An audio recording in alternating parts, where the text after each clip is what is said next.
Tabila, are we starting? I still have to hold screen here. Morning, everyone.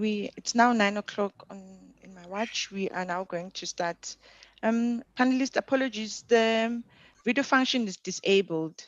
Zoom got updated, and now I need before I start the meeting, and then make sure that I enable that video. So apologies for that. We won't have videos, but you will have all the other function.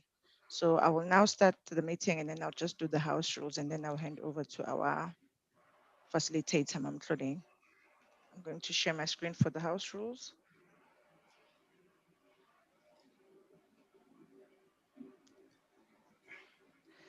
Welcome to our workshop, UN Decade of Ecosystems Restoration Methods, Development and their Application. Date 17 November, time 9 to 12 o'clock. Our housekeeping items request that delegates only make use of the video function when speaking. Remember to look at the camera, not the screen. Mute your mic if you are not speaking. Use the chat to post questions or raise hands to share ideas or engage in our workshop. Wait for the facilitator to call on you and we'll unmute your mic. Presentations will be made available after the event. Just give us like 24 hours and then we'll share presentations with everyone. The webinar question, this is how you access it. At the bottom of your screen, you'll find like the blog participants, and then next to that one is Q&A.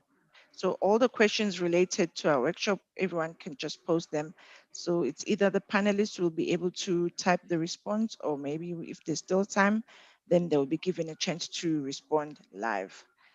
For the chat, just introducing each other, where I can see everyone has already started using that one. That one is next to the green button where you share your screen. That's where everyone can just carry on introducing each other.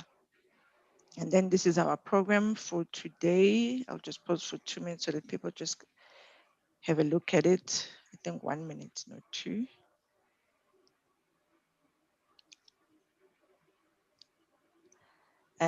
Thank you. I will now hand over to our facilitator, Mam Claudine.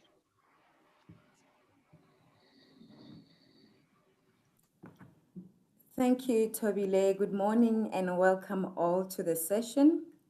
This session has been organized as we prepare for the UN Decade of Ecosystem Restoration next year to come and share with you some of the best practices and the work on the ground that some countries also already started doing with regards to the ecosystem restoration. So we have a lineup of a very extensive program with distinguished speakers from South Africa, India, Pakistan, Kenya, and Australia, who will be sharing with us their programs and the work that they are doing, as I've said, with ecosystem restoration. My name is Mam Claudine, as I've been introduced, and I'll be facilitating today's session together with my colleague, Bonani Madikizela. Both of us are from the Water Research Commission in South Africa. As Tobile has said, kindly get involved in the conversation using the chat box. Share with us your views, your experiences, but also remember to post the questions in the Q&A box, and our speakers will be responding to those questions as we go throughout the program. And if we manage to save some time during the program, we will just insert 1 or 2 questions that they will then respond to verbally. But if there is no time, we'll make sure that we respond to all your questions through the Q&A box. And I'm going to now be starting the program.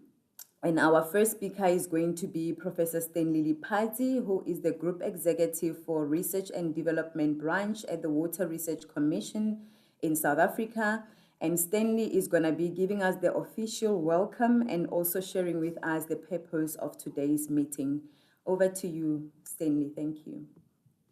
Hello, good morning, program directors, ladies and gentlemen, colleagues. I'm seeing a lot of my colleagues, friends, and people I've met over the last few years or many years.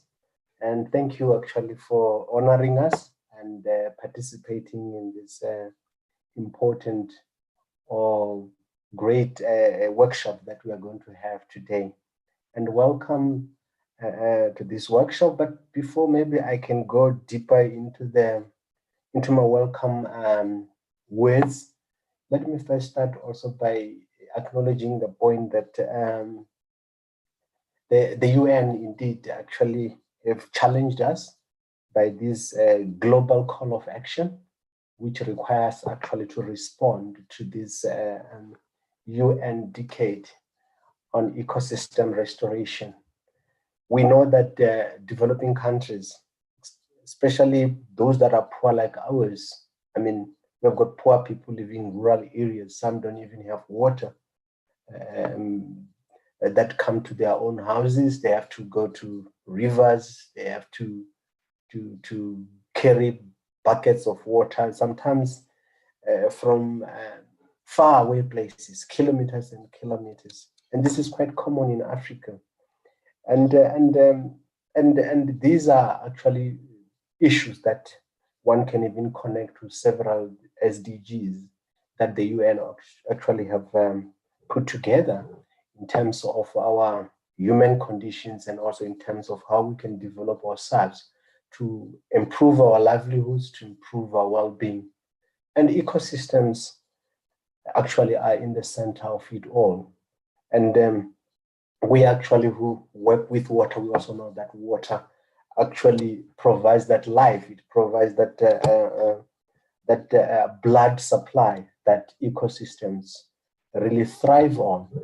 And water actually is also one of the benefits of the ecosystem that has got life in it. The ecosystem that has got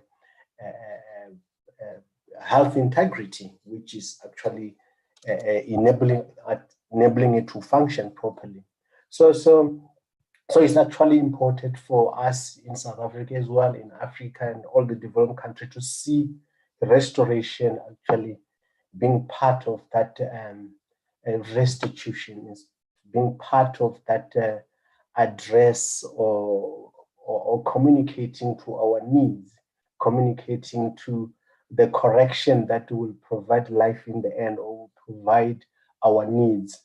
It may be in terms of food, it may be in terms of water, as I've mentioned, but we have realized even recently that the future jobs will also come from our green economy, will come from our blue economy.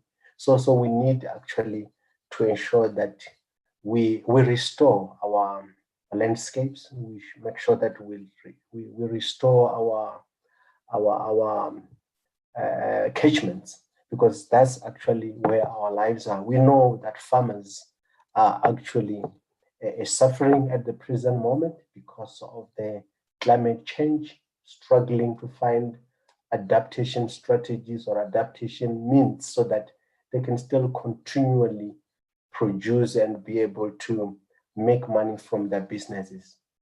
And we know that there are also these extreme weather conditions and so on. So this UN, a decade on ecosystem restoration, actually is that call which should bring together all expertise from a political, social, from science areas or science expertise, even finances. We really need to work together to be able to deal with the issues that we really have. So this decade is quite short, because in 2030 it will actually come to an end. So let's see what we'll be able to achieve. But we know that in the Water Research Commission, with our partners, I'm seeing some professors here working on estuarine environment, working with freshwater ecosystems, working with also the non-perennial river ecosystem as well. So we have actually prioritized to work in these areas. So today, it is that day when we're going to share those methodologies, we want to share our experiences, we will share even our failures as we share our success. And that will really be great, because those insights, we're sharing them, I mean, from different continents. And see that we've got people from South Africa and also even beyond South Africa and Africa. We've got people from Asia. We've got people from down under Australia. I mean, the member of the board, Kingsley, is here. So it is actually good. I'm certain that this workshop is actually going to be enriched with those experiences and also with those sentiments and advices and guides that we will all actually use. It's quite important for our livelihood. It's quite important even for the future generation to have a healthy ecosystems. But program director, as I finish or as I conclude, I also want to ensure that I do the welcome properly. So surely I want to welcome all the participants joining us from all over the world, corners of the world.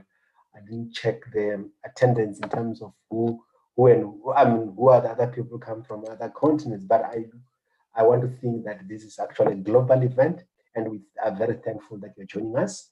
And special welcome to those who are coming from other countries outside South Africa, from Africa. You told me, program director, that people from Kenya and other countries in Africa. Welcome to this conference. There are those who are coming from Pakistan, those coming from India, and I've already mentioned those coming from Australia, particularly the SCR board member Kingsley, and also maybe let me also acknowledge the presence of our Africa representative in the board of Society of Ecological Restoration, Andrew Whitley.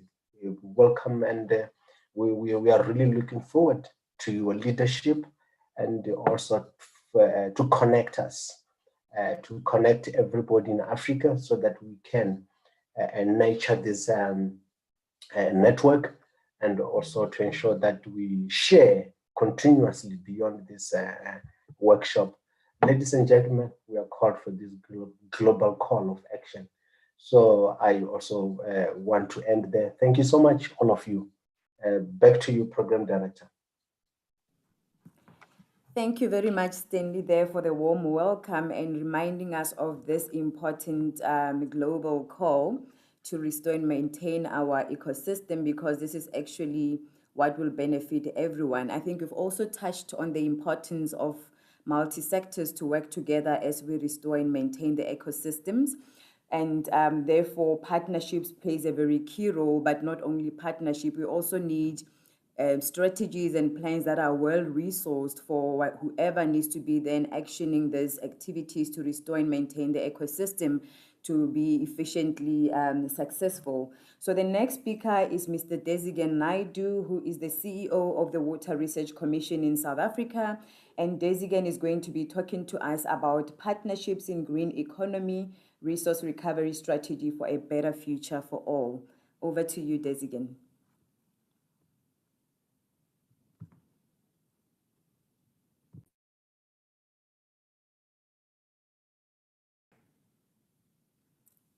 Des, you are muted probably.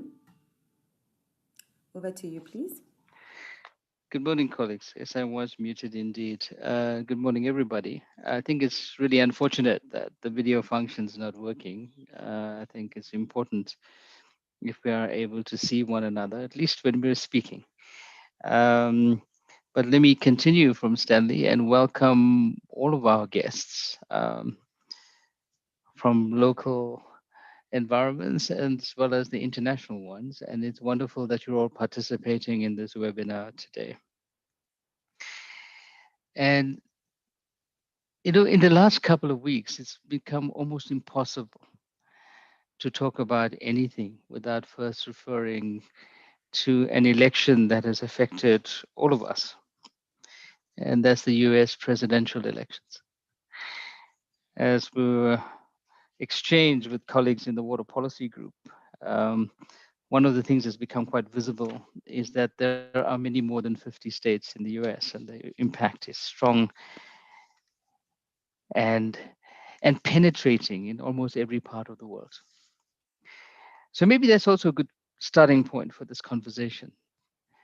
And the key question is, does the outcome of the US presidential election have possibilities around some of the global change that we need regarding the green agenda? Certainly, from what has been said in the run up to the election, in the election campaigns on the Democratic side, these sentiments have been expressed quite strongly. We also have it on record now that one of the top 50 things that are going to be addressed in the new Biden Harris administration is going to be a change of course around the internal strategy, the national strategies inside the US around the green agenda and around environmental issues, and in particular around climate change, and a change in the US outlook around how it engages in what is currently a fairly broken multilateral system. So, without sounding too optimistic too quickly, because there are many things that are campaigned upon during an election campaign that simply cannot survive through an actual administration, because administrations are, by definition, a series of compromises to keep all of the players in the game. But I think the promise is there. I think there is a promise of a return to the Paris Agreement, at least, more active participation in FCCC, more active participation, hopefully, in many of the other multilateral conventions, both at a global level as well as regional level, by the US and by extension by the many, many, many countries that take their cue from the United States for various reasons. Um, so I think we are possibly in a couple of years of incredible promise. The second issue that I want to raise is that this decade of societal restoration by the United Nations has had an interesting partner in complementarity this year. Because this year, the United Nations Secretary General, Antonio Guterres, together with UN Water, has launched the Decade of Action for SDG 6, as well as the Global Acceleration Framework for the water agenda around the SDGs, but by extension, because water is such a fundamental component in some cases, in other cases, a major contributor, and in many more cases, a seriously affected party, it does impact on all of the SDGs, and hopefully in the most positive way. And the banner that runs behind it around building back better becomes very significant. And I think we should add something to that, because in addition to building back better, we should also include building back greener. This is crucially important because in the way we pursue those development agendas around the SDGs, we have every possibility, unfortunately, to move further and further away from the environment and further away from the green agenda and further away from organizing to mitigate and adapt to climate change. And we know this. We have lived, many of us, through the 70s and the 80s. And for the younger folk, it's not too far away for you to catch up with that history, where we embodied and embraced a, a concrete paradigm in the world around development. We have actively destroyed ecological infrastructure in favor of concrete infrastructure to build our towns, our cities, our conveyance mechanisms, our transport mechanisms, our water mechanisms, and our energy generation and transmission mechanisms. And we know this really, really well. We also know what the outcome of that has been. The outcome has been that we have had one of the biggest anthropogenic effects on the natural environment in history, in its completeness, in the entire historical record. And this is something that we have to pay very, very careful attention to. The next point that I want to talk to is the issue around the economic recovery strategies. As we sit in the world today, there are continuous updates from various parties moving in a downward direction around the projections for the economy and the economic outlook of various regions in the world, various countries in the world, and the world as a whole. Now, this was heralded when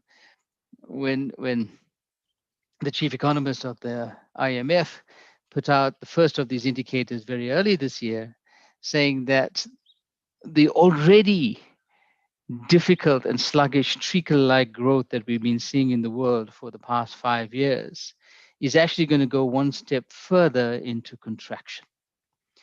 And for the world as a whole, what we have seen is a range of projections that has to make every single one of us uncomfortable. We're talking about an overall contraction of the global economy, now bordering near 5%.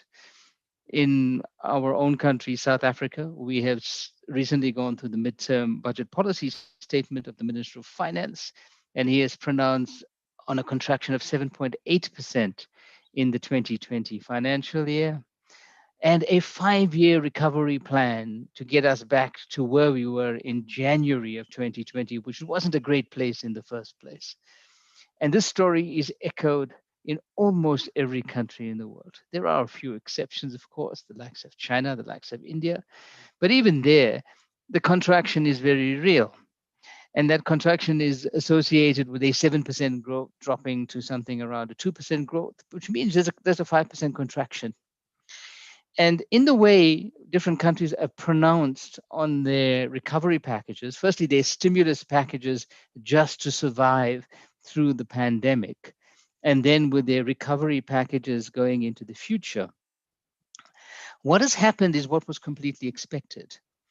That many countries in the world, the United States and South Africa being two of them, but there are many, many others, that have resorted to going back to the grandfather industries, to the tried and tested, to the dirtier industries, if you like, around organizing to do very, very fundamental things. And those fundamental things around keeping people employed, keeping poverty in check, keeping people gainfully occupied, and reducing the levels of unemployment, and trying very, very hard not to sit globally where we are now in a very large population in the world, away from the specter of a demographic burden.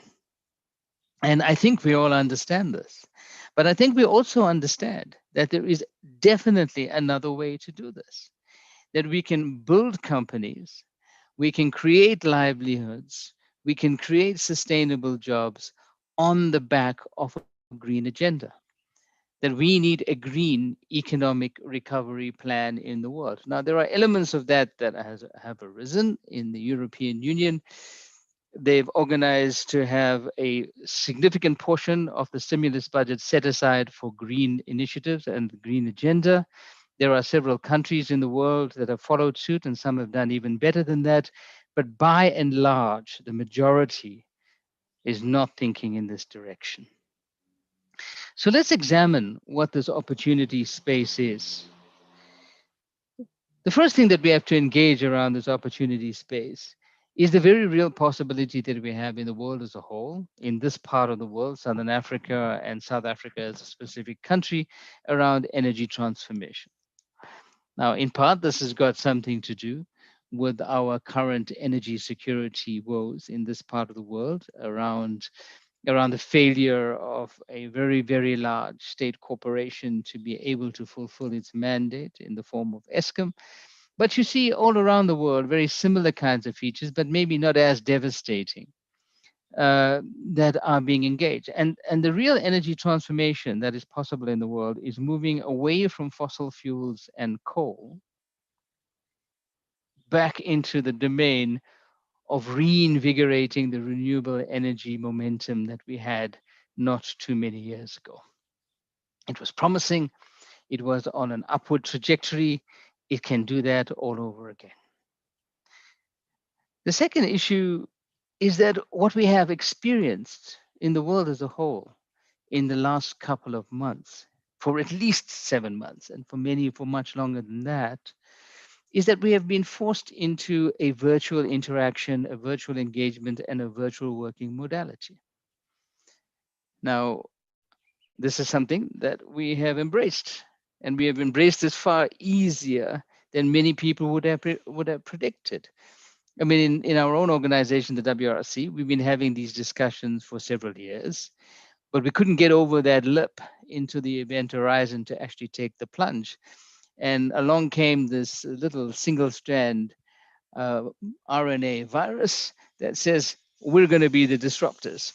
And one of the impact of this disruption around this virtual modality is it has redefined how we think about transport and the need for transport and the need for logistics.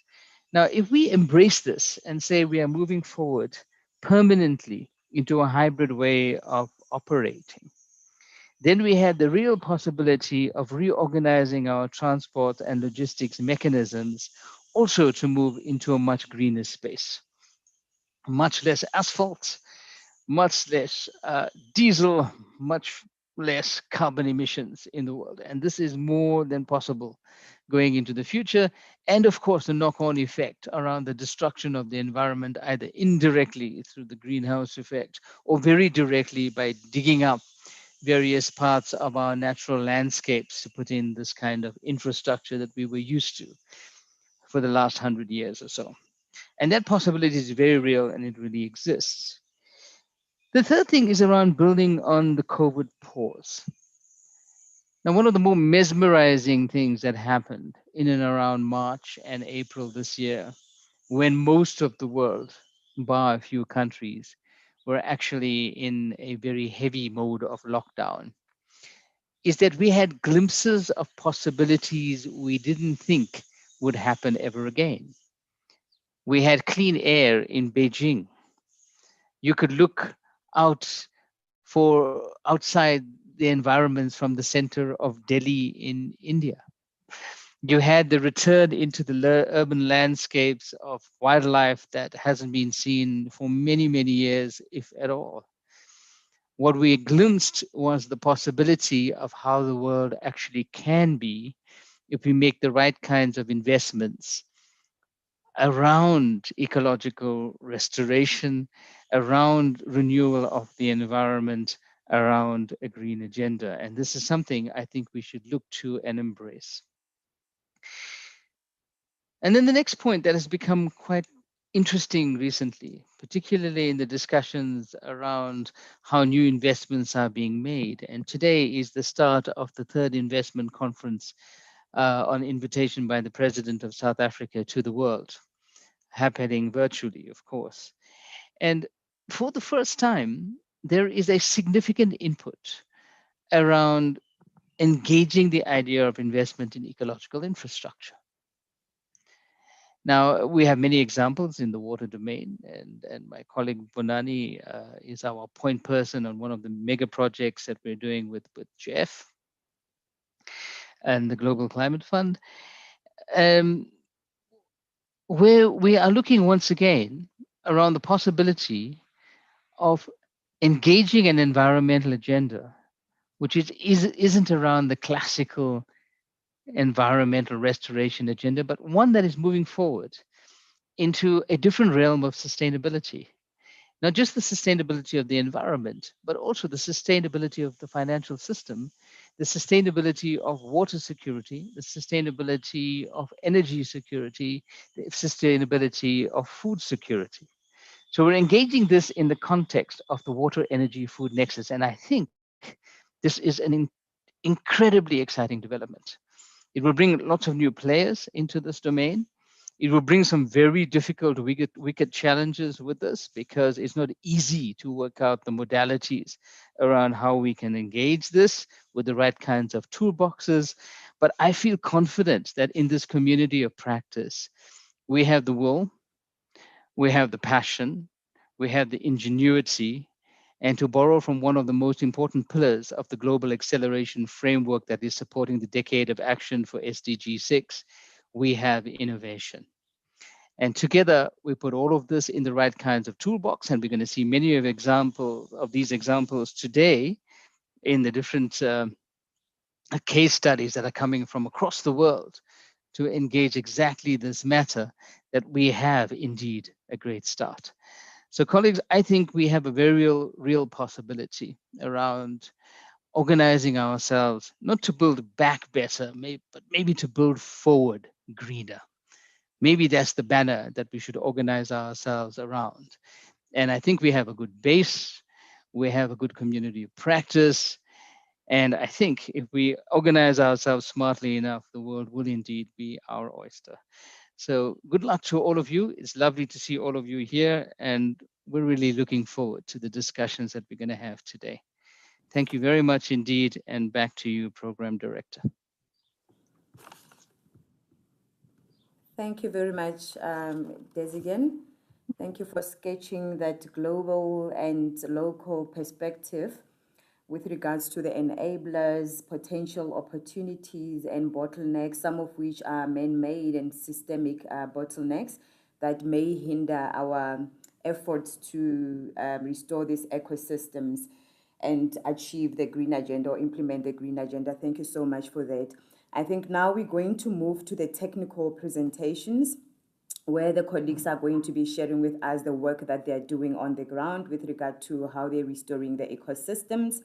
And as I've mentioned, we have representatives from 4 countries there. And the first speaker is going to be Professor Kate Brown from Southern Waters, South Africa, who's going to be talking to us about how they are using environmental flows methods to guide river ecosystem restoration in their projects and programs. Over to you, Prof.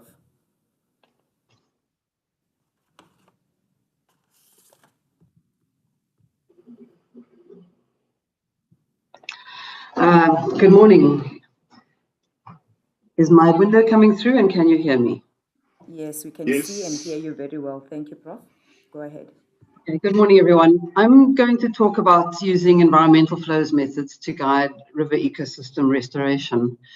And I'm going to do this in roughly 2 parts. I just want to go very briefly through some of the advances that have been made in EFlows evaluation methods to illustrate how they could be useful. And then I'm going to talk a little bit about the work that we did in the River Ravi before I hand over to my colleague, Mr. Vigazagaria, who was in charge of the work that was happening, that has just finished in the River Ravi, or in fact that will continue now in the River Ravi.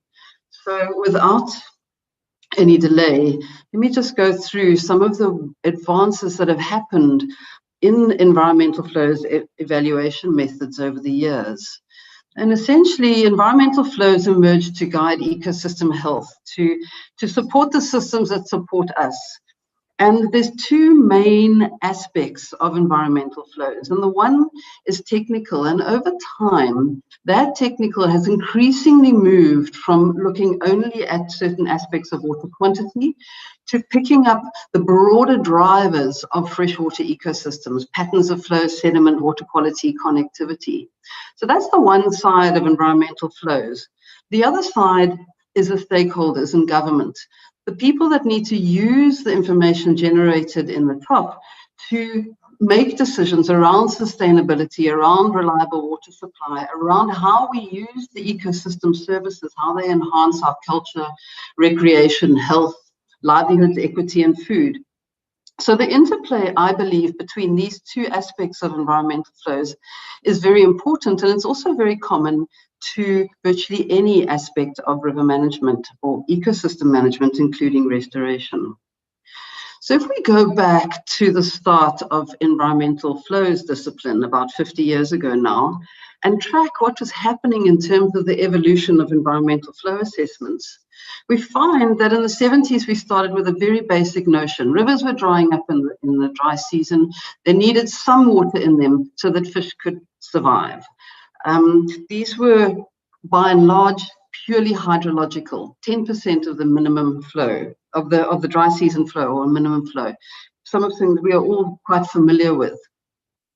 But there's been a number of forces from that time, from the 70s, that have been pushing the development of environmental flows assessment methods, because the initial ones were black boxes. They didn't look at ecosystems. They didn't concern themselves with any of social aspects.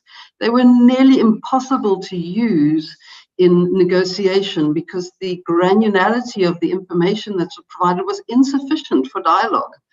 They were poor builders of capacity, and you couldn't set monitoring targets with them. And with those forces that were there almost from the very beginning of the start of environmental flows, so we saw a gradual evolution in the assessment methods. From hydrology, we started putting in hydraulics. Where is the water going to be? Then we started looking at individual species and what a fish, for example, might be doing through the entirety of its life cycle, so that we could provide the means for it to complete its life cycle. We then opened that out to consider the entire ecosystem with the holistic methods, BBM and benchmarking, to build up flow regimes that would support most of the aspects of a river ecosystem and give people options going forward. And since about 2000, there's been a number of ecosystem approaches which have morphed now into eco-social models. Examples of those are the ones that we use, Drift, but also others used in South America, Rana Ice, in Europe, Casimir, and there are several around now.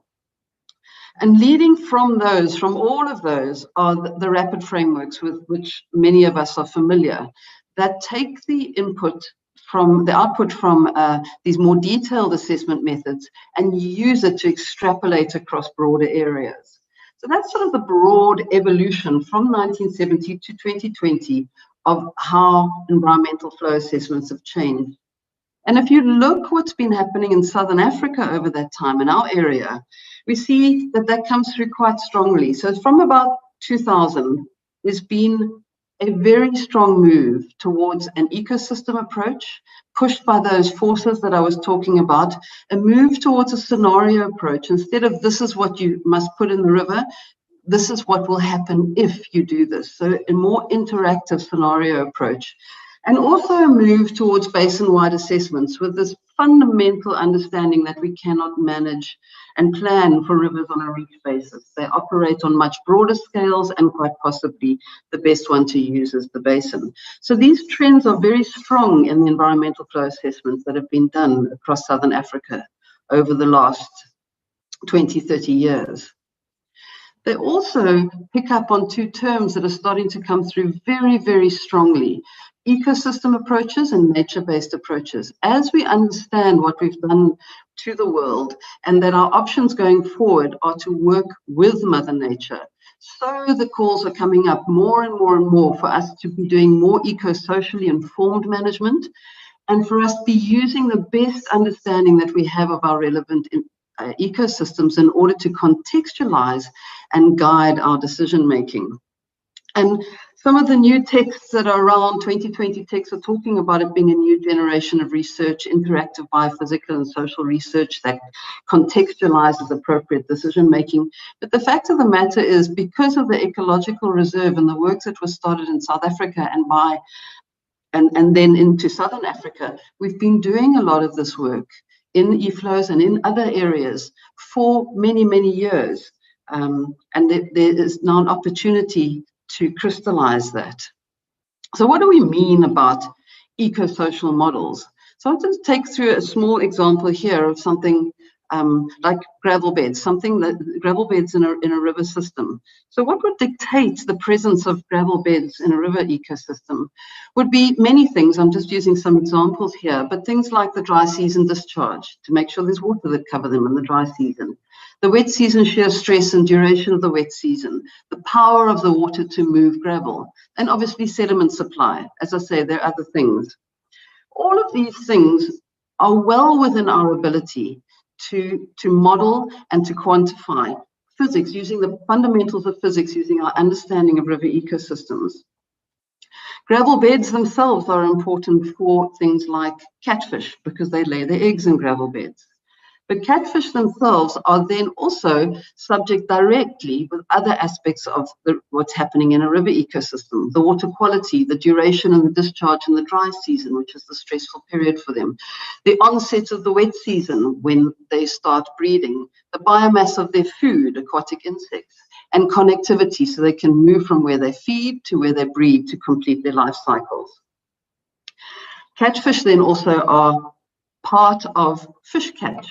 So they have a contribution towards income. And there we suddenly have the social link coming through.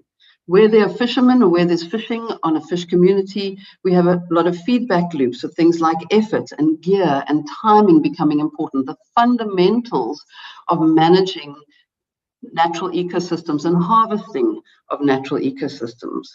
So if you take that small example and you blow it out to a bigger example and bring in more aspects of the river ecosystem, you end up with something that looks like this, which is essentially an eco-social model. There's a bunch of drivers on the one side, and then a whole lot of indicators representing different parts of the ecosystem, with every single one of those lines there being the things that are deemed to be driving those indicators, and every one of them having a response curve. So these eco-social models that are being used now fairly routinely in environmental flows are time series based. They can look at volumes, timing, and trends. They're multidimensional and realistic ecological eco-social scenarios are possible using them. You can ask them questions and understand how the ecosystem might respond to a wide variety of things. They provide reasoned predictions and storylines, which are incredibly important because these are the things that genuinely empower stakeholders. They use available information, and they're not only for environmental flows. They are useful and are being used for management, for teaching, and for restoration. They can be updated and expanded over time, and importantly, they're tried and tested. They've been implemented for over 20 years, and in some cases have been used routinely for over 20 years.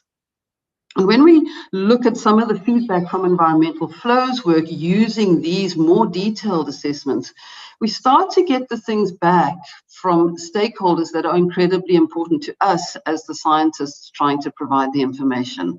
Things like helped us understand the critical environmental issues. Things like understand the implications of the decisions I'm making, and instrumental in creating a win-win situation for economic development and the environment.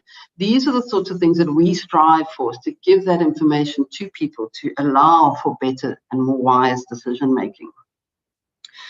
So let me move from that general introduction to the River Ravi and the eco-social model that we put together there. And before I do so, I need to just introduce the River Ravi because many of us may not be familiar with it. It's one of the 6 transboundary tributaries of the Indus River. It flows from the Himalayas in India into Pakistan through the Punjab to the confluence of the Jhelum River. It drains about 25,000 square kilometers, pretty much 50-50 Pakistan, India, but by far the bulk of the water comes through from India. And it's about 50 million people that live in the basin, in the Pakistani portion of the basin. It's the breadbasket of Pakistan. 30% of its agricultural cultivation happens there, and there are major industrial centers in the basin. It has an incredibly long, varied, and rich history. It was settled in about 3,000 years before the Common Era. It has had the Persian dynasty through there. It has the Mughal emperors from Central Asia through there. And all of this activity has focused on the River Ravi. So all along the river, there are these very ancient, very important cultural sites. History has not been kind to the River Ravi, and many things have changed. Foremost amongst those, the hydrology, which has changed dramatically. I said most of the flows arise in India. Those flows have nearly stopped now, following the Indus Water Treaty in 2060, which allocated all of the water in the River Ravi to India. There are link canals now that transfer water from the Chenab and Jhelum rivers, the neighboring rivers, into the River Ravi, mainly for the use in agriculture and industry and domestic use. Those canals are part of the Indus Basin irrigation system, one of the largest contiguous irrigation systems in the world. There are other impacts on the river ecosystems. With all of those people in the basin, there's no formal wastewater treatment in the basin to speak of any significance whatsoever. So untreated sewage and industrial effluents flow directly into the river and into the tributaries of the river, which in Pakistan are referred to as nullas. They are open and they flow through the center of the cities. There's also a lot of other impacts on the river ecosystem, infilling the floodplain, sand mining, in-channel barriers, solid waste, livestock pressure, a lot of the things that we're familiar with, enormous impacts on the river ecosystem. And one of the first things that we did when we got involved with the River Ravi was to start categorizing different parts of the river in terms of those impacts. And we came up with 4 main settings for the in the basin, and that included the rivers upstream of Lahore, where the impacts were, it was impacted, but nowhere near as severely as downstream of Lahore. Then we had the section downstream of Lahore to the confluence. And then we had two kinds of tributaries or nullahs. The one with the small urban nullahs, these open canals in the city centre, very cramped for space. And then just outside of the cities, collecting the water from these small urban nullahs, we had the large dirty nullahs, and they transport that water into the River Ravi. So these four main settings. We went through a visioning statement, a visioning exercise with the stakeholders. This was important because at the time there was quite a big push to have the nullahs, which are called drains, to have them covered into sewers. So we asked the people, what was their vision for the basin. We have an overall vision for a tapestry of diverse and healthy river environments that nurture and support human well-being. And then more nuanced visions for the different settings. And they range from upstream, where it's less damaged, to enhance biodiversity and ecotourism, for the portion that flows through Lahore and downstream of Lahore for an integrated river urban corridor. And then for these nullahs, for just clean community waterways that didn't damage the River Ravi. So this idea that we can have different futures in different parts of the basin. What we did was we went in and we looked at where we are now and where we want to be to try and articulate those visions in terms of the technical information we needed to provide. We did this with four aspects: ecological condition, recreational potential, cultural value, and possibly the most important, risk to public health. So what we've got here on the left of the diagram that I've put up is the current ecological status. So when we started the project, and the vision target. And then in the columns are each of those four settings. And we ranked them in terms of how they were contributing towards the vision that we wanted to get and what their ecological condition was. So you can see that apart from that upstream section, the river was in extremely poor condition, did not contribute at all towards the vision. In terms of the target, there's a couple of things that are important to look at here. The one is that in terms of the main focus was making sure these rivers were safe for people. At the moment, they are not. And the other thing was that there's quite a pragmatic understanding that we're not trying to take these rivers back to natural. They have changed fundamentally, particularly the nullahs and particularly the River Ravi downstream of Lahore. We then developed a model that was based on drift, which is the environmental flows assessment model that we had used quite widely in Pakistan, so the team understood it fairly well. The River Ravi Revitalization Eco-Social Model, which we called REM for fairly obvious reasons, a bit of a mouthful. We identified the driving processes and functioning of the River Ravi and set up the eco-social model. We used it to understand the implications for the ecosystem in terms of its condition, future threats, risk to public health, and the recreational and cultural value. And importantly, the main focus of it was to assess how various restoration interventions, options, and scenarios might deliver on the vision statement and the visions for the individual basin settings.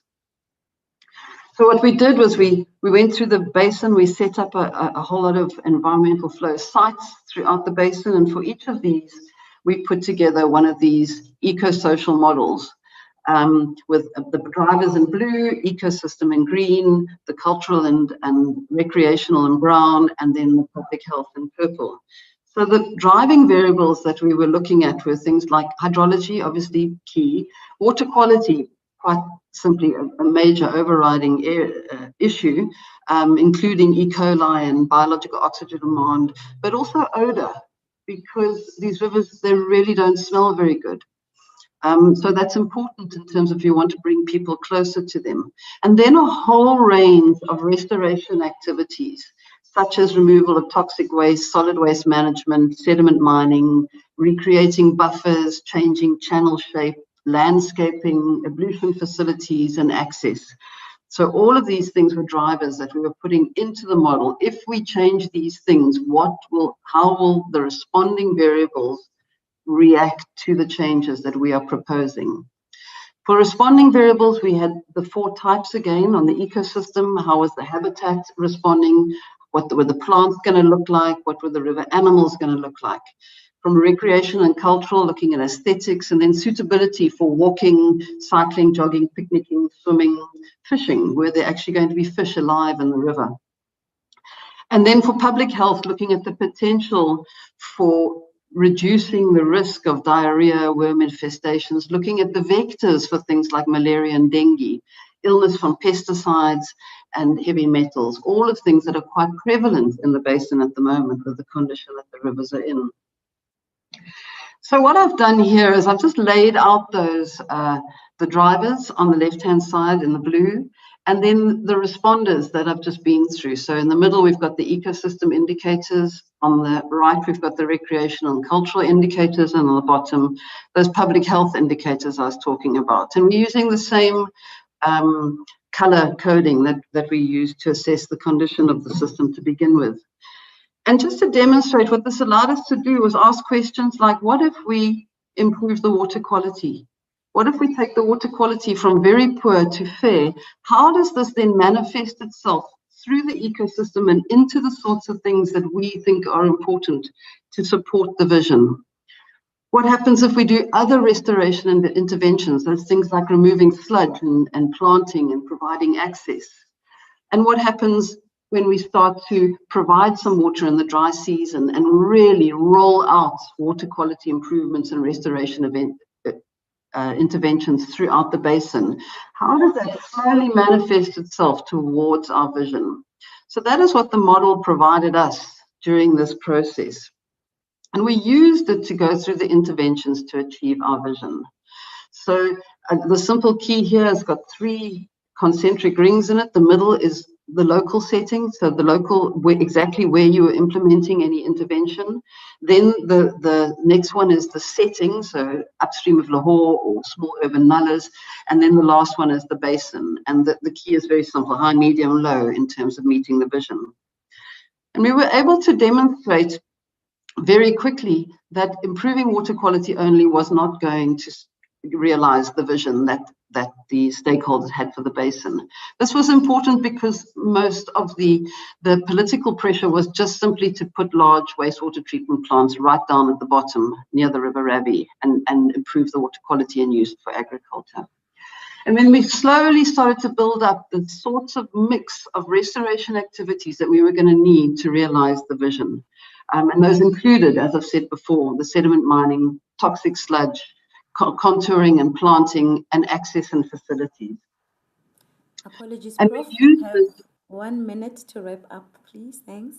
I have 2 seconds and then I'll be finished.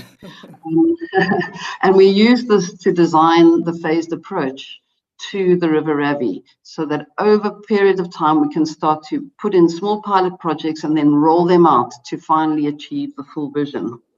And this is the point at which I'm going to hand over to my colleague Vagar, who's going to tell us a little bit more about that plan for the River Ravi. Thank you very much. Thank you, Kate. And just to introduce Dr. Vagar Zakaria from Hegla Bailey, Dr. Zakaria will be talking to us about the Ravi River eco-revitalization, a case study that they've done, obviously, in this catchment. Thank you, and over to you, Dr. Zakaria.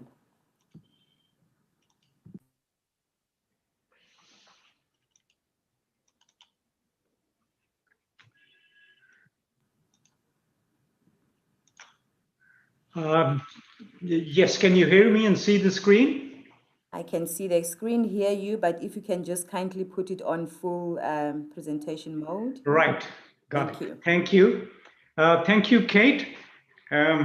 Kate has covered a very important aspect of our planning for the Ravi Basin. That was good science, as opposed to discussing the problems over television talk shows and taking them into political domain. That was a very important part of our work. Before I go into it, just an important term in the title is the eco-revitalization as opposed to restoration. So the importance here is that we've reached a point in some of the basins where restoration or going to where it was once upon a time is not really possible. But we can bring it back to life and revitalize it and move away from the whole basin or the rivers heading towards something which is of dead and no use, and where people turn their backs to the rivers. Kate went over what is happening in the basin. This is very typical in India and Pakistan, in the Himalayan rivers as they flow down from the mountains and flow through the cities. We have untreated sewage flowing in, rapid urbanization. We're looking at cities that are growing at a rate of 6 to 7% a year. And as the flows are diverted for other uses, the rivers shrink and people start moving in. That is free space. And it is also space that is available for dumping garbage or doing anything that can support any economic activity. And the other very, very difficult issue is mining from the rivers. And this is flagged as a global issue for what is really harming the health of the rivers. And imagine a city of 8, 9, 10 million people growing at a rate of 7%. Where is the cheapest source of construction materials? And that's what you see on the top right corner. Typically, what people in Lahore have been seeing were just the dirty water, and there have been a number of court cases, and very interestingly, about 8 years back, a bunch of students went to the High Court public interest litigation, which triggered the process of thinking about what to do with the river. And they stumbled around for like 5 or 6 years, really not coming to a common understanding of what to do. There was a lot of focus on technical solutions, but there was no look or approach to look at the whole basin as an interconnected living entity. The visioning exercise that Kate discussed, it was carried out over a period of 3 months or so, and we had everybody from the city come in, sit together to talk about it. And what you see is an artist's version of what they felt their rivers and nalas, or the streams that flow into the river, look like.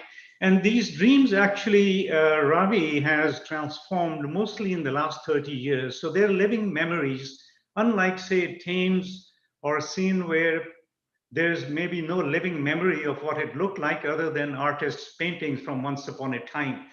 So we had the artists draw up what people would like to see in this river. And you can see a living river with people around it, people connecting to the river, and a ecology in the river. So a much more holistic and a living picture of the river.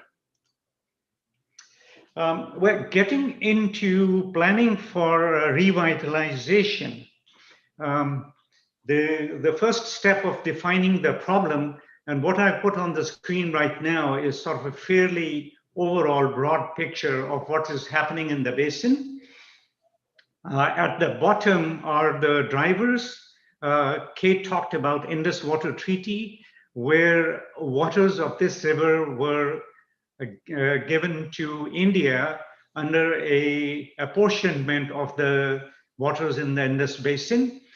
And what that meant was there were Indus Basin transfers, so the hydrology basically completely changed and kept on changing in the last, say, 30 or 40 years. We obviously have demand from the city, large cities, unplanned, unregulated water use, and then affluents going into the river. But the thing that we commonly miss, the core problem, is mostly weak institutions that cannot really go into the public domain and manage the problem. On the left side, the flow regimes, the sediment regimes are completely altered, and we have contamination of surface and groundwater, but all of this leads to a dangerously polluted river which is a liability for public health and ecosystems, and going on to look at ecosystem services. With dependence on agriculture, we are looking at loss of labor and agricultural productivity, public health, E. coli. 70% of the ailments or the health conditions coming into the district health units have to do with water. And on the ecological side, cultural recreational values and increased risk to life and assets. Now, how do we go about handling this monster? The first part of it, and this was a 2-year effort funded by Asian Development Bank, done in collaboration with the Planning and Development Department of Punjab and the Environmental Protection Department. The Planning and Development Department has a mandate across all the institutions. So it's not one institution that we can deal with. So that was a coordination point. And they also look at budget allocations and where the monies, public money is going to go. But the first step was defining the problem or current situation assessment. And this went into basin-wide water quality. How is that water quality impacting human health and ecosystem health? What will climate change do in the long term on the vulnerabilities? And what is the state of institutions and the political economy?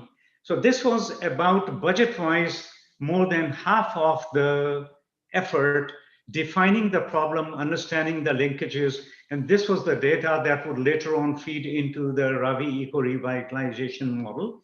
All of this was summed up into a simple to understand illustrated document that was shared with the public, and that basically fed the vision that we developed with the stakeholders. Moving on and using the Ravi eco-revitalization model and a lot of science, hydrology, hydraulics, water quality models, we developed the long-term master plan, which I would describe in the next slides, and recommendations for investments and institutional reforms. So it's like basically a 3-stage process. Understanding the system, sharing it with people, getting to a common understanding of the problem, and then moving on to define what we can do about the problem. So I'll just give you a few examples of the situation assessment. This is just mapping of biological oxygen demand in the basin.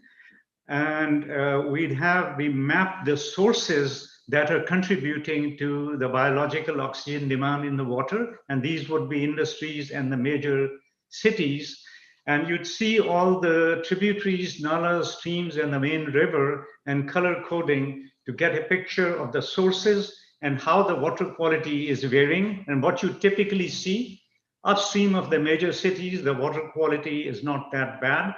But as the dirty streams start flowing in from industrial areas and the cities, the water quality goes down. And as the dilution from inter-basin transfers from canals come in, the water quality improves. So this is a far more complex situation than saying what is happening at, let's say, Lahore only. Similarly, chromium, which has to do with industrial pollution, this is driven more by the industrial areas, large textile mills, steel mills, leather industry. What is that doing all across the basin? And looking at what does this water quality mean in terms of the uses. So just looking at the 3 broad indicators that Kate had discussed, the ecosystem health, recreational, and public health. Upstream of Lahore, the water quality is good and all the standards and specifications for these uses are met. However, the moment we go to Lahore and downstream, all the blues not even remain moderately suitable. From suitable, they go all the way to not suitable. So this is the present situation, and the modeling that Kate was talking about, we looked at all possible scenarios. If you play with hydrology, with water quality at different places, how would these colors change, and then the scenarios we'd discussed and presented to our stakeholders. The strategy basically, obviously, we have to look at wastewater treatment, but in the wastewater treatment, primarily, we're looking at combination of engineering and nature-based solutions, and also moving not only to the end of pipe, but moving upstream into the basin as far into the water users as possible. Integrated urban water management, working in the urban areas, water stewardship, bringing the industry to own the problem and be a part of the solution, bringing agriculture into the net, efficient water use, pesticides, water contamination, runoffs. Most important, along the water courses where encroachments are creeping in, how to bring the banks back to the people, into the public domain, and also taking the revitalization back into the tributaries as well. And obviously, to support all this, institutional strengthening and awareness. We had a phased approach for 3 years, for 3 phases, a short term, 5 to 10 years, in which we basically focused at kickstarting the plan, focused projects, high visibility, high impact, expanding those programs to the whole basin, but not taking water quality to a very high level, to optimize on the investments, and in the long term, achieving high water quality throughout the basin for all the users. A $5.5 billion investments over 30 years, which we look at country GDPs and investments, is not a big number. First phase about 1 billion, and then economic benefits quite substantial beyond that. The documents that we have produced are available in public domain, and I'm happy to share those with you. The projects that we came up in the phase 1 had to do with the river, and a second block was with the tributaries and smaller streams and nalas, and the third block was institutional strengthening. And I'll just quickly go over some of the pictures where the projects are located: upstream of Lahore, at Lahore, downstream, and in other cities, and then within the city as well. Along the Ravi River, which is very central and very important, we did hydraulic analysis, and the idea was to maintain a river of about 20-year floodplain as a natural ecological corridor and a recreational corridor, with pathways going along the river and sitting areas, and the concept of a Ravi National Park, which is about 42 kilometers long along the city, combined with participation from agriculture, providing recreational opportunities to the citizens. Approach to centralized water treatment, we'd have typical trickling filters, but we'd added constructed wetlands which would double up as recreational areas and link to the Ravi National Park. So serving a dual purpose. Along the river, you'll see the gray area is all the heavily populated city. We're preserving some of the agricultural areas and building high intensity recreational areas so people could sort of boat around, go around, and also see agriculture and have possibilities for entertainment. Moving outside the city, larger areas where we preserve the agriculture, but the river floodplain has recreational uses, and we integrate all of this, farmers markets and other things, with the villages. Within the city, a dirty stream, typically sewer flowing in, converting it into recreational area, jogging tracks, flower shows, sitting areas for people, and wetlands all around. And then moving to industrial drains outside the city, simpler landscaping with, again, walkways and pathways and sitting areas, but less intensive compared to what we do in the city. And other analysis in the industrial areas, extending the recreational areas along building wetlands on the base, and walkways for the people. The treatment technologies, in addition to the big treatment, centralized treatment plant, looking at septic tanks and other technologies for decentralized water treatment, moving all the way upstream into the housing areas and industries. Integrated urban water management, management of water runoff, solid waste management with communities, with industries, and working with the city utilities as well. And finally, a very important aspect, how do we get people together to participate? A major investment into a Ravi Reimagined campaign. We bring in the utilities, institutions, governments, civil society, people and communities to work together.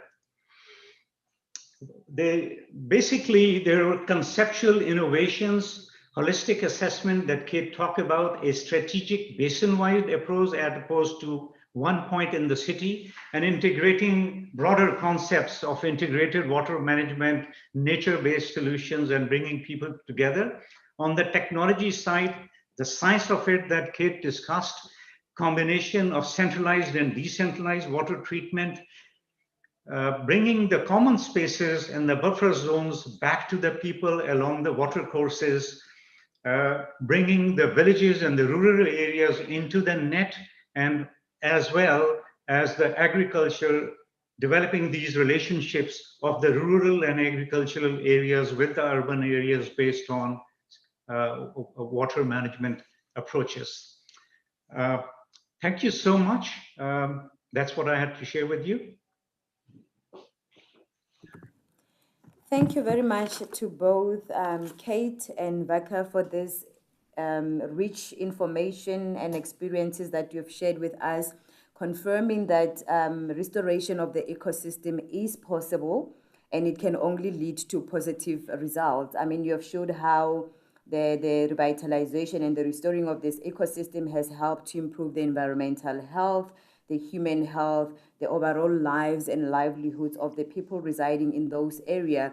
But most importantly, also to note how the policymakers were impressed and welcomed this, the work that you are doing, which means that it also has an effect or influence the decision making that these policymakers are having to take. Thank you so much for that. There are two questions. I see that Kate has already responded he posted it in the chat box, not the Q&A box.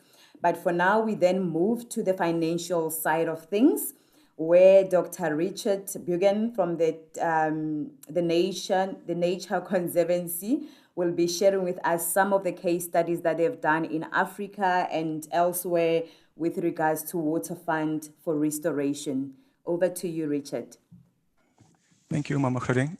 I hope you can hear me well and see the presentation. Yes, we can do that. Thank you. So, thank you. My name is Richard Bugan, and I'm the Monitoring and Evaluation Manager for the Nature Conservancy in South Africa. And thank you for this opportunity to share some of the catchment restoration and protection initiatives being implemented by the Nature Conservancy in Africa. We are specifically focusing on those initiatives being actioned through water funds. So I'll be sharing this presentation with my colleague, Anthony Karaoke, who is the General Manager for TNC in Kenya. And we'll be presenting on case studies from both South Africa and from Kenya. So just a bit about water funds. So water funds are collective action catchment conservation mechanisms where downstream water users invest in the protection and restoration of upstream areas which are critical for the water supplies. So if you can imagine a large a metro or large industry which require water of a certain volume sustainably and water of a certain quality. So they pay for the protection and restoration of these upstream areas. Very importantly, water funds are informed by science. They have clear goals and timelines and practice ongoing monitoring and follow an adaptive management approach. So in general, water funds sort of aim to improve or maintain water quality and secure water for downstream users. They also maintain or enhance freshwater and terrestrial ecosystem biodiversity. So to date, the Nature Conservancy has created 2 water funds in Africa. that is in Kenya and in South Africa, and several other water funds are under development. The Upper Tana Nairobi Water Fund in Kenya was the first launched by the Nature Conservancy in Africa, and the Greater Cape Town Water Fund in Cape Town was launched in 2018. So I'll proceed to speak a bit about the Greater Cape Town Water Fund, while my colleague will tell you more about the Upper Tana Nairobi Water Fund in Kenya. So if you shift your focus to the map on the right, the implementation area for the Greater Cape Town Water Fund falls within the Western Cape Water Supply System, which is a system that supplies water to Cape Town and other smaller surrounding towns. It supplies water to the agricultural sector and various industries. But this supply system is facing many challenges, and this includes the threat of invasive alien vegetation, which cover extensive areas of its source, of its strategic source water areas. The invasive vegetation, and in this case, mainly pines and acacia species, use significantly more water than the native vegetation, thereby negatively impacting on water availability. Additionally, they also threaten biodiversity, as these species outcompete and quickly replace the native vegetation, which in this case is the fynbos species. So I'm sure you've heard that Cape Town recently faced a severe drought and faced the threat of day zero. Many of you, I'm sure, have heard this term. And this was the point at which the water reticulation system would be shut down and people would have to queue for a daily water allocation. And this really motivated for immediate intervention, and thus a suite of alternative water supply options were considered to improve water security in the region. And during 2018, a business case was developed for the Greater Cape Town Water Fund, which provided clear and compelling evidence for investment in watershed restoration. The business case showed that investing in watershed restoration is the most cost-effective and sustainable option for long-term water security. It showed that clearing invasive plants require approximately 1/10 of the investment required for desalination, while delivering comparable amounts of additional water. So through the application of hydrological models, 7 priority subcatchments were identified where the greatest return on investment could be achieved. And these catchments are located around the main dams of the Western Cape Water Supply System. So the analysis in the business case showed that 2/3 of these watersheds of the Western Cape Water Supply System are invaded by these non-native species.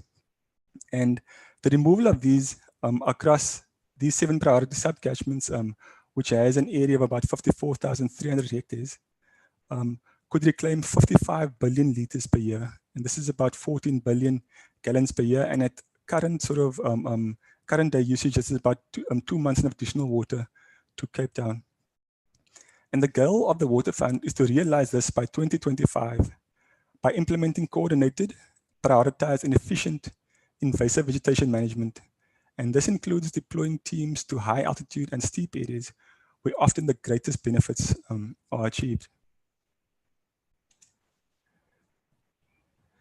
So the Greater Cape Town Water Fund, as I said, the water funds are based on partnerships. So the Greater Cape Town Water Fund partnership consists of 5 members. And in an attempt to coordinate partner activities and to present project progress against targets, we created a decision support system.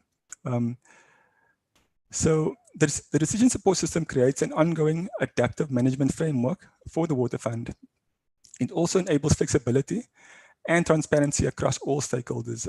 The information can be viewed by all stakeholders and is also accessible to the public.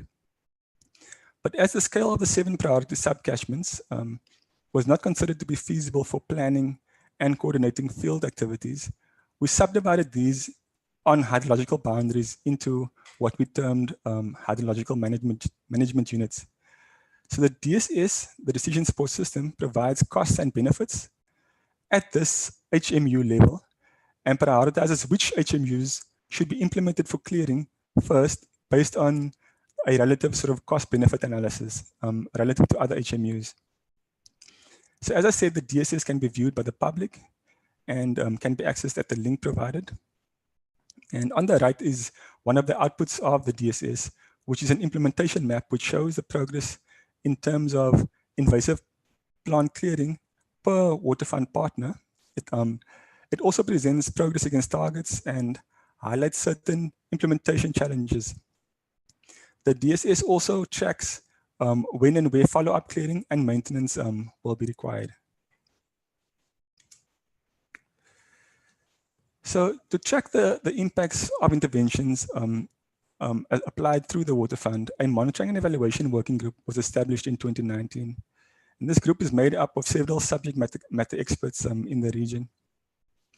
And the group produced a M&E plan, which enables us to track the implementation of activities. It also allows us to ensure that investments are achieving anticipated targets and to, as I said, to allow for adaptive management. So some of the benefits of the Greater Cape Town Water Fund include increased water replenishment. It includes biodiversity benefits and social benefits. So in terms of water, the amount of water reclaimed as a result of the interventions, we are initially using hydrological models to quantify this benefit. But in an attempt to validate and improve the results of the models, long-term paired watershed experiments were also initiated in 2019. Experimental designs include a before-after control impact experiments and control impact reference experiments.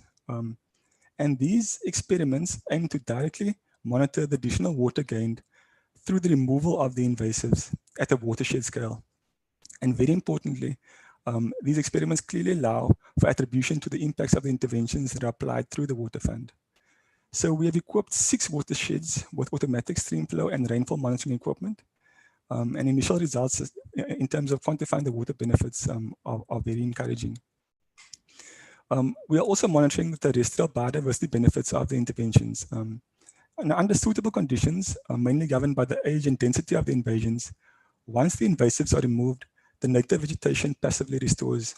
In some cases, however, active restoration is required. So we are in the process of setting up permanent vegetation survey plots, as well as exploring remote sensing products to actively track the restoration. So in terms of socioeconomic impacts, the Greater Cape Town Water Fund aims to create 350 green jobs and to train additional 50 high-angle technicians who are required to clear the high altitude and steep slope areas by 2022. So we actively track the socioeconomic benefits, such as the number of jobs created, the demographics of the people employed, and the frequency of employment. So as I mentioned previously, the Greater Cape Town Water Fund has a target of clearing 54,300 hectares by 2025, which equates to an annual clearing target of about 9,050 hectares. In addition to the new hectares cleared, appropriate follow-up schedules will also be implemented in previously cleared areas. So this is because the clearing is not only a once-off exercise, as in some cases 4 follow-up clearing actions are required before an area is regarded as being in a maintenance phase of operation. So during the period April 2019 to March 2020, the Water Fund cleared 8,600 hectares, which is about 95% of the annual target. Also during this period, 100 green jobs were created. And based on the results of hydrological models, we have reclaimed 4.8 billion liters of water so far through the removal of these invasives. I hope to share more progress with you as the Water Fund matures, and I'll now hand over to my colleague, and thank you for your attention thus far.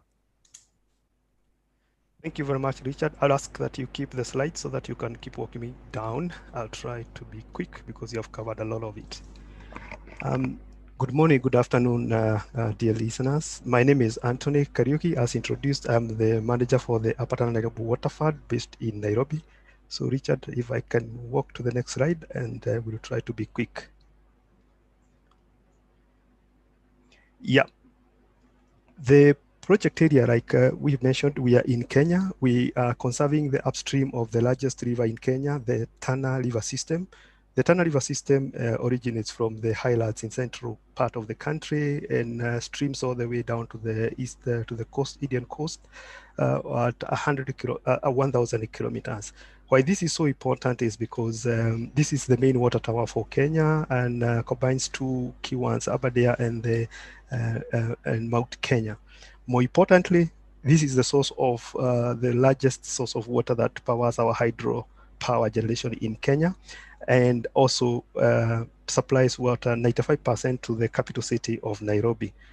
Next. Based on the presentations that have gone before, we adopted an ecosystem approach so that we implement this water fund. And this model, the water fund model, is proven, as already have been shared, and it's founded on the principle that it is less expensive to prevent water problems at the source than it is downstreams. Our goal is to provide clean water, improve to provide clean water, provide community benefits, and conserve nature. And those, we call them the 3 Cs. And how we do this is through our strategy of fixing farms and forests. Just to context, this the Upper Tana River watershed is a 1 million hectare expanse, and it's a mix of about 30% protected areas, that is forests and game parks, but about 60% is smallholder farmlands. And therefore the interventions aim to improve the sustainable management of these lands by small-scale farmers so that we can reduce the sediment loading into the rivers and increasingly other agricultural expected pollutants that leads to that pollution. But more importantly, this model provides us a governance mechanism, as probably some of you may already have known, creating a multi-stakeholders platform that provides governance and as well organizes financing so that the conservation impacts can be achieved in the short, medium to the long term. And for the Nairobi Water Fund, the Water Fund main objective is to attain a well-conserved catchment with improved water quality and quantity for downstream users, and also maintain regular flows of the water. As you know, during the dry seasons, most of the river systems fall, but also during the wet season, the river flows so dirty that off-taking for clean water for the city is compromised. In addition, enhancing ecosystem services, which basically includes food security, fresh water, and terrestrial biodiversity, and more broadly to improve human well-being and quality of life for both people in the upstream and people in the downstream. Next.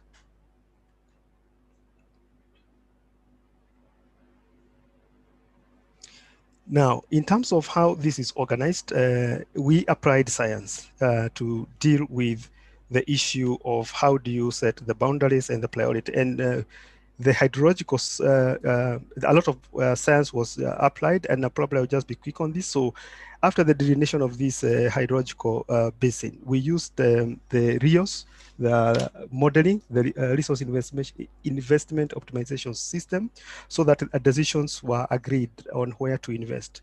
Also, the SWOT, that is the soil and water assessment tool, again a model, so that again it would show how much impact if what is prioritized activities would bring, and ultimately the return on investment was then worked on based on several aspects, including biophysical modeling and investment portfolio generation. And I'll share a bit of that quickly on those kind of results. Next. For us then to be able to track that as we continue to implementing, again, we applied the BACI, the before, after investments monitoring model, where 28 river gauging systems were prioritized based on the 3 priorities intervention areas. We call them the sub-watersheds. And this was very important in terms of helping us then to interface with the science and the operational basis that existed with the Water Resources Authority as the key agency of government doing the monitoring and regulations of the water aspects in the basin. But through the project, we automated 6, so then that they could be able to provide 24/7 in terms of monitoring and feedback of that data. So that was a key interface that the Water Fund has supported in the sense of creating a permanent mechanism and more so improving through the interface of science how best to monitor and track. Next. And in this, therefore, we track, we monitor three aspects of it. One is, of course, the water quality. A lot of that has been shared before, and you saw from the previous presenters. Water quality, the same as well, and the socioeconomic. As I said, it's also important because the majority of the people in the watershed are small-scale farmers.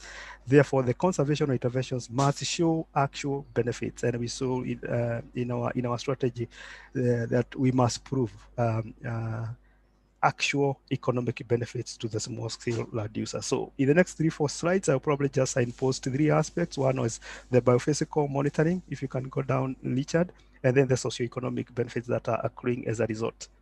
Over the year, we are happy to know that we are in the 5th year of full implementation of this activity in terms of the 3 priority areas. We are covering about 30% of the 1 million hectares, and already we are seeing some trends in the water level.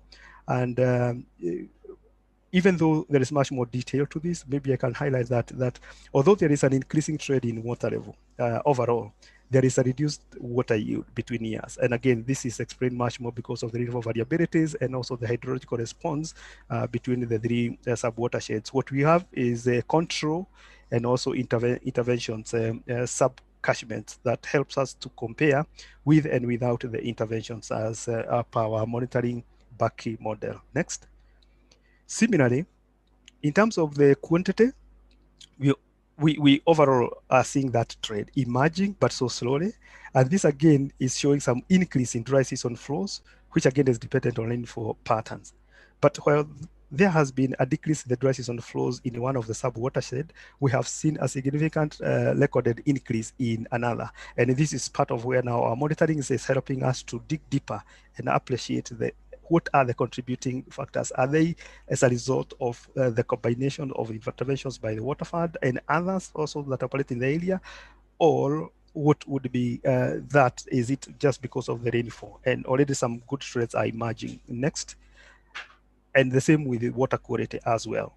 Again, we're already able to see, especially on the sediment loading in the control and the intervention sub-watersheds, there is significant correlation in response to the reduction of the sediment loads into the river systems, even when we account for increasing rainfall. For example, our baseline of 2015, we registered about 1,100 millimeters of rain annual, and this increased significantly in 2019 to about 1,500. And when we look at the data and what is showing in terms of the water quality, that is the sediment loading in the rivers, there is an emerging correlation which supports our hypothesis that with focused targeted interventions, actually it's easier to begin to show in the medium to the long term the benefit of nature-based solutions for this aspect. And this was impacting a lot, as you've seen, the impact on how much of the cleaning and throughput of the Nairobi City Water Undertaker, especially during the dry seasons. Next. Perhaps allow me to just show 3 impact levels. One is at the farmer level. As I said, because of the catchment area being inhabited by small-scale farmers, this is a primary stakeholder in the water fund. Already, we basically can say environmental conservation pays. Even though it is cumulative, at the moment, you're already beginning to see great results. And farmers are already receiving actual benefits. For instance, about 25,000 farmers are already investing and are showing improvement of their productivity on their farmlands as a result of conservation and water saving practices they have adopted. Overall, our target was about $3 million increase in agriculture use for the small-scale farmers per year. Already, we have some data that is indicative that we are almost there, if not have surpassed. But more importantly, we have used the conservation, sustainable land management to help some of our key farmers to get certified. This is important for us because then it helps the farmers to continuously continue to maintain and improve on the sustainable land management. So we use the Rainforest Alliance for one of the key zones where 8,500 farmers out of that have been able to realize of a 40% yield lies. Of course, with the attendant better prices because of accessing market they could not access there before. And at the moment, one other aspect of the technology for this is that we have supported the extension to reach to these many farmers through a mobile data monitoring system that is based on the handheld mobile phones. In Kenya, the coverage for GSM is very, very high. Next. Related to this is the benefits to the nature. In fact, what we are saying is that over and above what TNC and the stakeholders, the water fund can see, already the other takers like Nairobi City are already realizing that benefit. But to date, out of this conservation efforts and the capacity of the installed pipeline and cleaning treatment system for the Nairobi City Water Sewerage Company, they by 2016 received an addition to 7 million liters of water flowing to Nairobi through the system. Our target is 50% reduction in sediment load concentration, and we have seen up to 1820 in some of the substreams where we are monitoring. And of course, agroforestry, which is a key aspect of our intervention on the landscapes, is helping us to reach out not only to increase the diversification of tree species on the farmlands, but also the riparian areas. And over 2.8 million trees have been planted and established with about 80% survival. So we're already looking at over 2.5 million trees growing. And currently, sustainable land management has impacted over 186,000 acres across the farmlands and growing. Next. And to business, again, through the business case, the Nairobi Water was premised on making the case that the water service provider for Nairobi City would benefit directly financially from the interventions upstream. And as one of the key stakeholders, therefore, have been tracking this, and they have been able to show demonstrable increase in annual revenue to themselves as a result of reduced cost of water savings and treatment for it. Data is available, and that can be probably a follow-on, and they have been open to share this with their peers as well. One of our hydropower generation, we have the main government agency called the Kenya Electricity Generating Company. From the baseline, again, we had outlined that about $600,000 annually can be an increase in terms of volume as a result of improved, river flows throughout the year and reduction of sediments to their system. And we have seen tremendous, a growing trend towards that, and it is already a convincing case that actually nature-based solutions that are applied at scale and are targeted at the right places, invested in the right way. For us, we are looking at $1 million a year for 10 years. So the business case, $10 million for 10 years is already showing a return on investment of, for every $1, $2 in return on downstream. I would like to pause there. Yep. You need to wrap up in the next minute, please. Thank you. Yes, the last one basically is done. Then we'll entertain questions. Thank you very much. Thank you very much to both Richard and Anthony for sharing with us this South African and Kenyan Water Fund case studies. We now move straight to the next speaker, who's going to be talking to us about the Kenyan restoration lessons. And this will be done by Dr. Winnie Musila, who is from the Kenya Water Towers Agency. Over to you, Winfred. Thank you. And while she's putting up her presentation, my panelists are doing very well with responding to the questions. Now, if Richard and Anthony can now, since you have finished the presentation, check the Q&A chat box. There are 3 questions directed to you over there. Thank you. And over to you, Dr. Musila.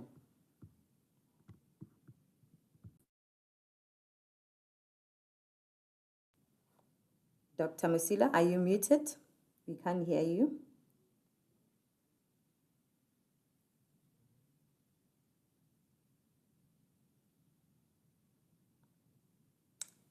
Dr. Musila, we still cannot hear you, but I can see your screen. And if you can put it on a full mode, please.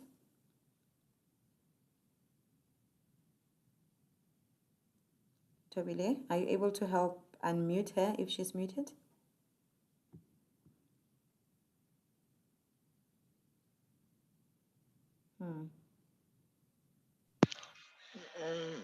I'm not seeing. Okay, here I am, sorry. Thank you very much. Please put the presentation on a full view screen, please. We can hear you and see it very well. Over Is that to you. okay? All good. Yes. Yes, all good. Thank Okay, you. sorry about that. Good afternoon and good morning, participants, organizers. Thank you very much for inviting me for this webinar. And welcome to my presentation. I'll be talking about restoration lessons from Kenya with a case study of the Kenya Water Towers ecosystem. This is an outline of my presentation. I'll talk about the Kenya Water Towers. What are they? The goal of the Water Towers ecosystem restoration, barriers facing water tower ecosystem restoration, and the approaches we are adopting towards addressing the barriers to achieve the goal of Water Towers ecosystem restoration, and also the lessons we have learned so far. What are Water Towers ecosystem? Water Towers ecosystem are elevated landscapes that serve as sources of water. They receive precipitation and they are vegetated, which allows adequate filtration and precipitation. And therefore they release water through springs, streams, and rivers emanating it. This is a model of a water tower. As you can see, what we are referring to the water towers are the upper catchment, the uplands, the headwaters.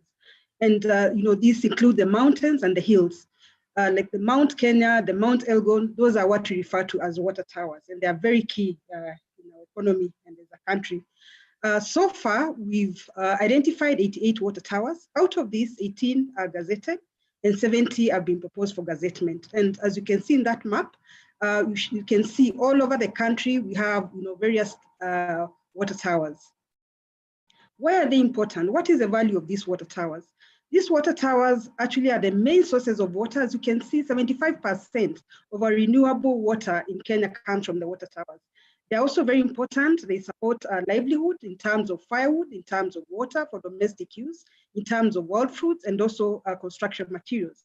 They also contribute a lot to economic economy in terms of providing electricity, because we depend on hydroelectric power, and hydroelectric power definitely depends on water.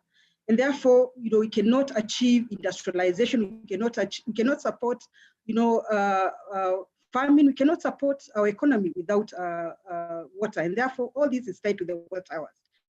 They also serve as biodiversity reservoirs, and they're also important in terms of cultural preservation. Now, having recognized the importance of the water towers, our government established an agency called the Water Tower Agency 8 years ago, that is 2012. And the main aim of this agency was to coordinate and oversee protection, rehabilitation, conservation, and sustainable management of all the water towers in Kenya. As I've said, we have 88 water towers so far. And one of the main strategic goals of this agency is to ensure that the ecosystem health and resilience of water towers is maintained. And therefore, this involves ecosystem restoration. And this agency has over 800 staff across Kenya, and we have 8 regional offices or field offices. We don't work alone. Being a coordinator, we work with other partners who manage resources within the water towers. For example, we work with the Kenya Forest Service that is mandated to manage forest resources within the water towers. We also partner with the Kenya Wildlife Service, the Water Resource Authority, community groups, and also development partners such as the World Resources Institute. Just to give you a snapshot of what is happening in the water towers are really threatened ecosystems. Why? We've seen over the past communities farming on the slopes of the water towers. For example, this is a case of Elgeyo Hills. And this leads to soil erosion. So in some cases, we find very deep gullies. In some cases, we also have incidences of forest fires. And in some cases, we have unsustainable land management practices. So we have people who farm without, for example, installing. What happens when there's heavy rainfall? Then there's a lot of erosion taking place. You can see in such a landscape, we don't have any trees. So again, this contributes to degradation of the water towers. And in some cases, we have widespread of invasive species. Like this, we have an invasive species called Ipomea. In some cases, we have charcoal production, people cutting trees to produce charcoal. And the impact of all these threats and challenges is that we have declining flows of ecosystem services that are provided by water towers. So we have decline of water, food, medicine, And of course, this increases the risk of natural calamities such as floods and drought, especially in the water towers that occur in the dryland ecosystem. And of course, this leads to destruction or reduction of our biodiversity habitats. A study done in 2016, for example, established that land degradation due to land use and land cover changes was estimated to be 1.3 billion USD annually, between 2001 and 2009. So you can see, through degradation, how much revenue how much we are losing through land degradation. Now, you can see with those threats and challenges, there is really need for us to restore our water towers. But then we face barriers in restoring our water towers. We are able to identify 5 major barriers to water towers ecosystem restoration. One being limited awareness across board, from communities, from partners that we are working with on value and need to restore the water towers. Another barrier is limited capacity to monitor the status and health of the water towers. Another barrier is sustainable financing and coordinated approach across partners in ecosystem management, and also lack of long-term scientific research to inform implementation of restoration initiatives. So now I'll be sharing some of the approaches that we have used or we are adopting to address these barriers in achieving the goal of water tower ecosystem restoration. I've mentioned one barrier is awareness. So what do we do as an agency? One thing that we do is that through all our activities, whether it is implementation, whether it is research that we are conducting, we ensure that we involve the stakeholders, we involve communities in collecting data, in planning what needs to be done, or even identifying interventions that need to be done to restore the water towers. So in those photos, you can see that we hold community meetings. We involve both government and non-state stakeholders when we are developing or when we are planning for what needs to be done in the water towers, and also when we are conducting research, like mapping critical water catchment or mapping degraded sites within the water towers. I mentioned another barrier is limited scientific research. You agree with me, for us really to achieve ecosystem restoration, we need up-to-date scientific research, we need information. And as an agency, we normally undertake ecosystem assessments, and this involves undertaking land cover and land use assessment, mapping where the springs or the critical water catchment are, where the biodiversity hotspots are, degraded sites, socioeconomic status, understanding the socioeconomic status of the water towers, stakeholder mapping, and also threats and challenges facing the specific water towers. Because with this information, then you are able to prioritize and know, yes, this is the most important intervention that you need to undertake in that particular water tower. So our key inputs for this ecosystem assessment is, one, we normally come up with what we call water tower status reports. These are status reports that are disseminated widely, including our National Assembly, because it is in our National Assembly where we have our policymakers, and therefore it is important for them also to understand what is happening to our water towers. This information also helps us to develop management plans and also to inform implementation of restoration activities and to build awareness across the stakeholders and policymakers. I'll just give a snapshot of some of the results, outputs that we get from this research. For example, this shows a land cover and land use of one of the water towers. And this is what we do. We are able to use satellite imageries and map what has been happening in that particular water tower.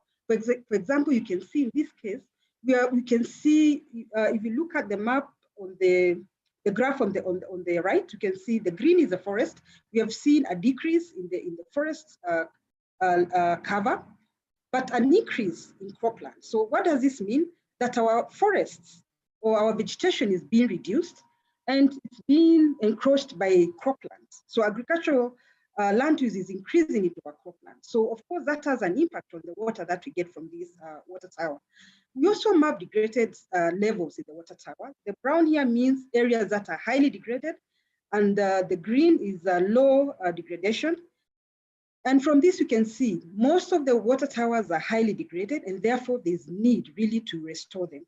And with such information, we are able to prioritize and know that yes, in the areas that are highly degraded, that's where we need to focus our efforts on. We also map biodiversity hotspots. The red shows that areas that have high plant and animal diversity, at the same time, they are facing very high levels of threat. So again, This helps us to prioritize areas where we need to restore or to rehabilitate.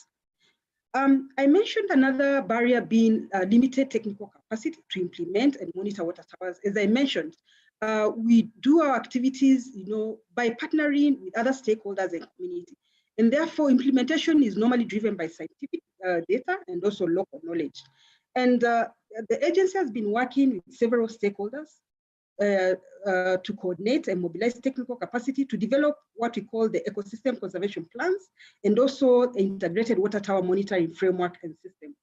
Why the conservation plans? The conservation plans is a participatory integrated process that provides a roadmap on what needs to be done to restore the water towers. And in this conservation plan, we are able to come up with opportunities, options, strategies, and also propose interventions and a budget on what needs to be done to restore that particular water tower. For example, on the left, you can see a conservation plan that we have developed for Gale Hills Water Tower. And with this, we're able to source for funds so that all the interventions that have been proposed by stakeholders can be implemented. And you can see in this case, we've developed a 10-year conservation plan.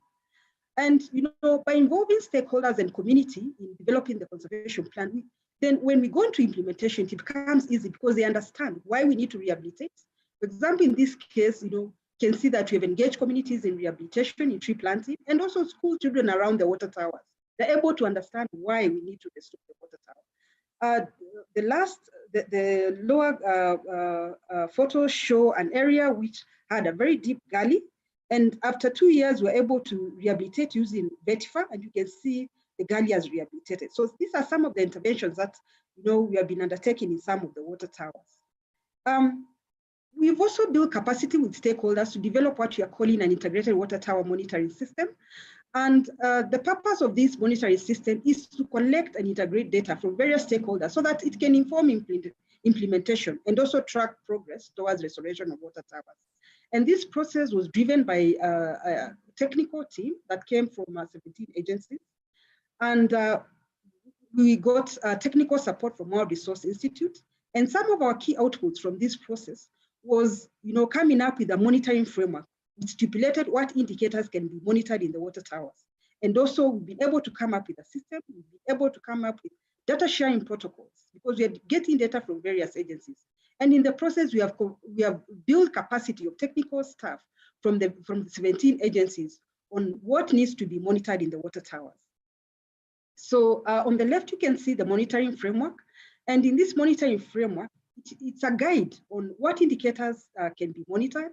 It also gives the metrics and the criteria for monitoring. So through this multi-stakeholder or multi-agency process, we have been able to agree on 3 major goals that we need to achieve by monitoring the water towers. We have also agreed and harmonized 256 indicators that can be monitored. Those are really many, but with time we have been able to prioritize 75 indicators by stakeholders across the water towers that can be monitored. And these are the 3 goals that we have been able to prioritize.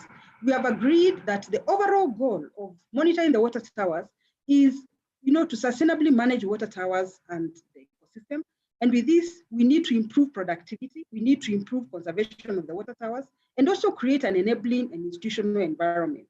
And each of those goals is related to an indicator. For example, for improved productivity, we're able to identify which indicators, for example, touching on energy, touching on forest products, can be monitored to achieve that goal. The main output of this monitoring framework is a monitoring system. A monitoring system which is a platform for managing, visualizing the water tower information via a web platform. I've given a link and you can have a look at that link. We are still at piloting stage of this monitor, or we are still building this monitoring system. But as you'll see, we are integrating data, from the various stakeholders that will use to inform what needs to be done to restore the water towers. For example, these are some of the indicators that we are able to monitor using the monitoring system. For example, tree cover loss and population. We are also able to monitor land cover trends and land use. For example, this is land cover trends of water tower called Cherangani. As you can see, the forest cover, the green is forest, the red is the cropland. Cropland seems to be increasing, forest land needs to be seems to be decreasing. So, with this, you're able to know what interventions, or you can be able to make informed decisions on what needs to be done to conserve that water tower. The other area I mentioned is about, we all know that financing will never be enough. So we are using several strategies to address this. One is to capacity build the communities around the water towers on income generating activities. For example, if we are being capacity building them on beekeeping, if they adopt this successful, then they can be able to get additional funds to meet their livelihoods instead of depending on resources from the water tower. And also, we've been able to develop what we call a resource mobilization strategy, which profiles potential partners and who can be engaged in restoration initiative. We're also developing what we call a payment for ecosystem services framework. And from this, we'll be able to resource mobilize on how we can restore the water towers. And we engage with various development partners in financing and technical support in restoration activities. The other barrier I mentioned is uncoordinated approach across partners in ecosystem management. And some of the approaches that we have used is establishing multi-agency teams around the water towers. So we have a common vision or a shared vision on what needs to be done to restore the water tower, a particular water tower. Based on the research that we do, as we do planning with them, then we're able, to have a team that is answerable on what needs to be done in each of the water towers. And then another thing that we are doing to ensure that we have coordinated approach across partners, we are currently developing what we call a water towers policy and bill, which will enable us to anchor the coordination role of the agency in law. The other barrier I mentioned is the lack of long-term scientific research. And as I've shown in the monitoring system, the monitoring system will enable us, to collect data from various stakeholders. And this monitoring system will enable us to support data collection, processing, visualization, and also dissemination of data on the status of the water towers. And therefore, from this, we can prioritize on what needs to be done to restore the water towers. So the key lessons that we have learned towards successful ecosystem restoration is that first, driving awareness at all levels is very critical, from local level to policy level to institutional level. We all need to work together. We all need to understand, why do we really need restoration in this particular ecosystem? What are the threats facing it? And then another key lesson is that the process should be multi-stakeholder driven, involving local communities, involving government, involving NGOs, private sector, and also development partners. So you cannot do ecosystem restoration alone. All need to move together. And then the issue of information is very key. There's need to have up-to-date and credible ecosystem data and information integrated with local knowledge to inform planning, to inform implementation, and also monitoring, because we need to monitor the progress of the interventions that we undertake. And lastly, long-term engagement of partners is very pertinent. Thank you very much, Winfred, for sharing with us what the Water Towers Agency of Kenya is doing with regard to the water tower rehabilitation, and sharing with us these approaches that you have been applying and have been successful in ensuring that you have multi-stakeholder contribution or participation in these processes, and also are able to efficiently and effectively address the potential barriers that may prevent you from restoring this natural ecosystem. Thank you so much. We will move to the last presentation. And this presentation is going to be sharing with us the lessons learned in the case study from Australia on restoration economy. And the talk will be given by Professor Kingsley Dixon from Curtin University in Australia. Over to you, Prof.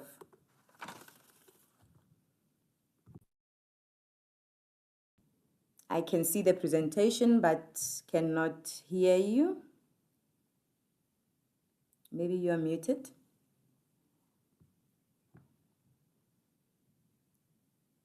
Prof?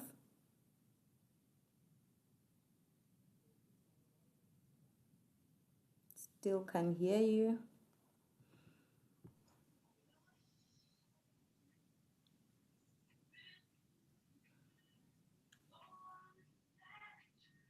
Kingsley? Maybe minimize the screen so that you can see the option to unmute. And you'll come He's back to unmuted, Mamtroding.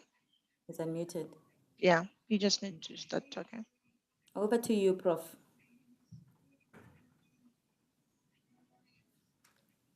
Prof. Dixon.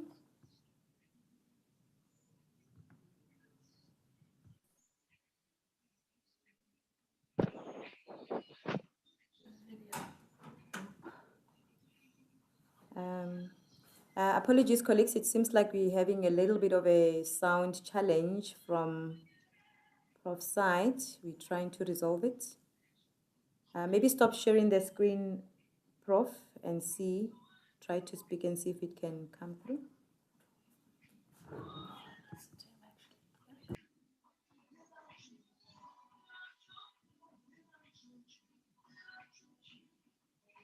Prof, please say something because I can hear some voices. If you can just say something so that we can see. Yes. Prof.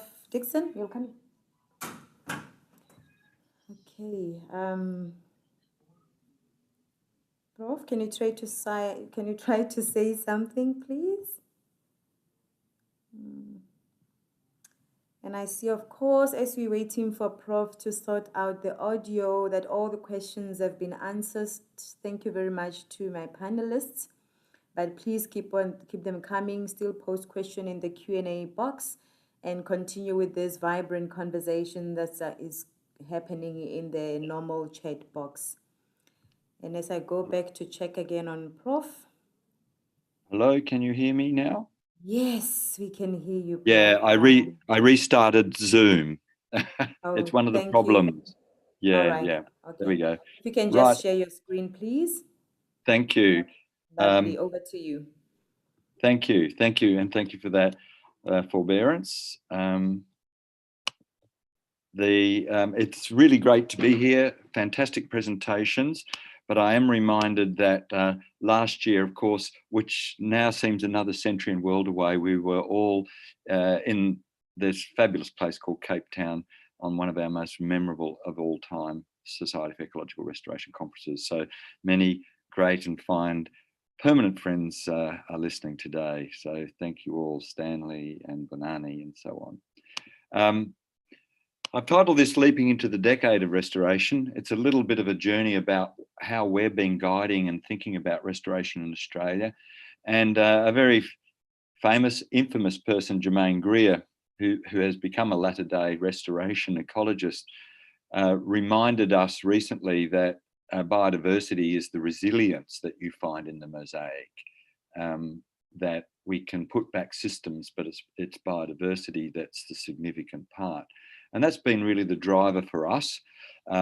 We live in the southwest of Western Australia. We're a biodiversity hotspot along with the Cape, and hence have significant issues. And our issues that you can see here, on the right, for example, I'm showing you what traditional cultures can achieve. These are the religious areas in Ethiopia.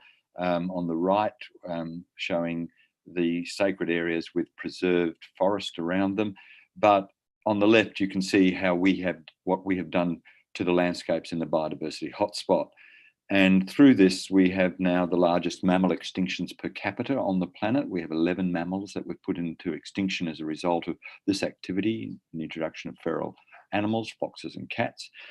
The picture that you see there is a plant that I've worked on since 1979, when we were able to discover 180 of the world's only underground orchid, large tulip-shaped plant that was growing in these landscapes, which has now sadly dwindled to one plant last year, and we're uncertain whether in fact that species is capable of surviving.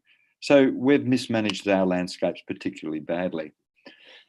But we know nationally in Australia that the cost of landscape degradation costs the national economy close to $900 billion in terms of lost production, alienated soils, loss of livelihoods and social disadvangement.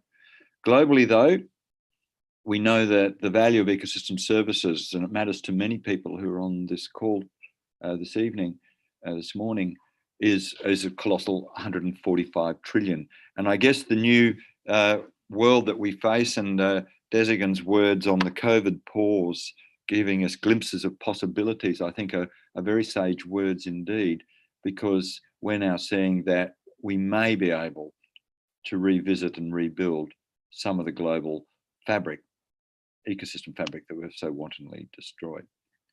Now, our approach now in Australia is a very much more integrated, to quote E.O. Wilson, it's around the consilience of disciplines and the consilience of social dimensions into what we would like to think by 2030 for the decade, that we have in fact a restorative culture, that restoration ecology becomes part and parcel of the very thinking and the very fibre of people, communities, because ultimately we all depend upon these landscapes and our species.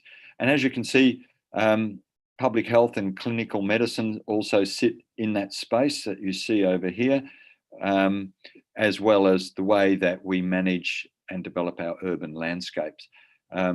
Green business, an enormous growth area post-COVID, and we are in the post-COVID phase here in Southwest Australia because we've had locked borders for a long time. The leader of the state has talked about shovel-ready green jobs because he sees the green economy as being the only permanent economy. We're seeing big businesses in Western Australia now talking about moving away from traditional fossil fuels to green and renewable energy. So again, Desigan's prophetic words about the new economies of the world are certainly showing in our sort of mini examples of the post-COVID world. But we'll only achieve that by integrating a whole range of opportunities. Now, I would like to remind everybody, of course, that it's not so long ago that Aldo Leopold came up with the concept of go plant a prairie. This was the challenge that went out.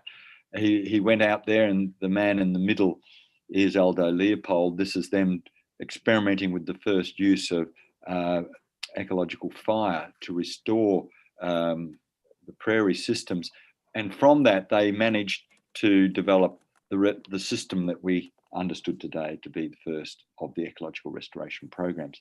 But in 1936, just before that, we actually had a real champion. His name was Albert Morris.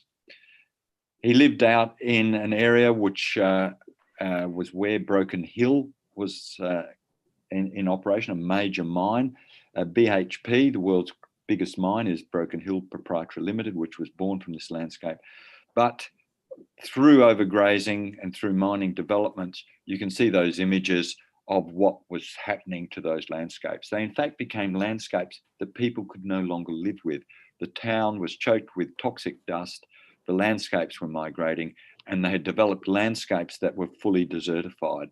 So what was once verdant, natural ecosystems replete with native animals had been reduced to essentially the Australian Dust Bowl. Albert Morris got to work. He created restoration. He started rebuilding landscapes. The Barrier Field Naturalist Club, still going strong since 1920. And today, Broken Hill is one of the oldest examples on the planet of biodiverse ecological restoration. Of course, it was a journey. And over those 83 years, they've learned enrichment planting and so on. What we're looking at is what would have once been a desertified landscape, but now replete with a whole range of native shrubbery and systems. So what we have in Southwest Western Australia, what you have in Africa and what you have in Southern Africa all present significant issues. Now, unlike your very careful and considered approaches to managing water, and I found the discussions on the river restoration in India to be a real wake-up call for how we can degrade such wonderful systems so quickly. Unfortunately, in Southwest Western Australia, we came up with the engineering solution to our catastrophic water crisis and built a series of desalination plants, which of course in themselves are net emitters of CO2, which ultimately drive the climate drier. Many of us now see them as not the solution, but better water conservation strategies that we've been hearing about. But importantly, restoration will be critical in going forward. 70% of the world's surface is disturbed by humans. We have only 3% in conservation reserves. And so we will rely on building ecological restoration as a primary and critical part of what we need to do into the future.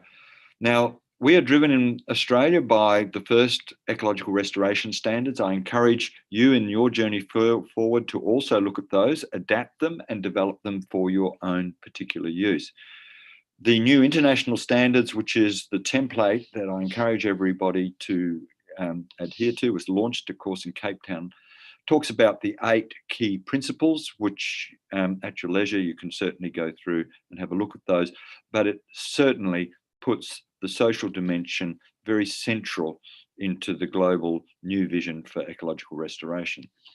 It's important in reading those that, of course, we see restoration as not being simply one point, but as a continuum. We call it the restorative continuum, which celebrates a whole lot of things on the journey towards fully reinstating an ecological fabric resembling, of course, the original reference system. And along that journey, we can get systems such as remediation, rehabilitation, ecological restoration.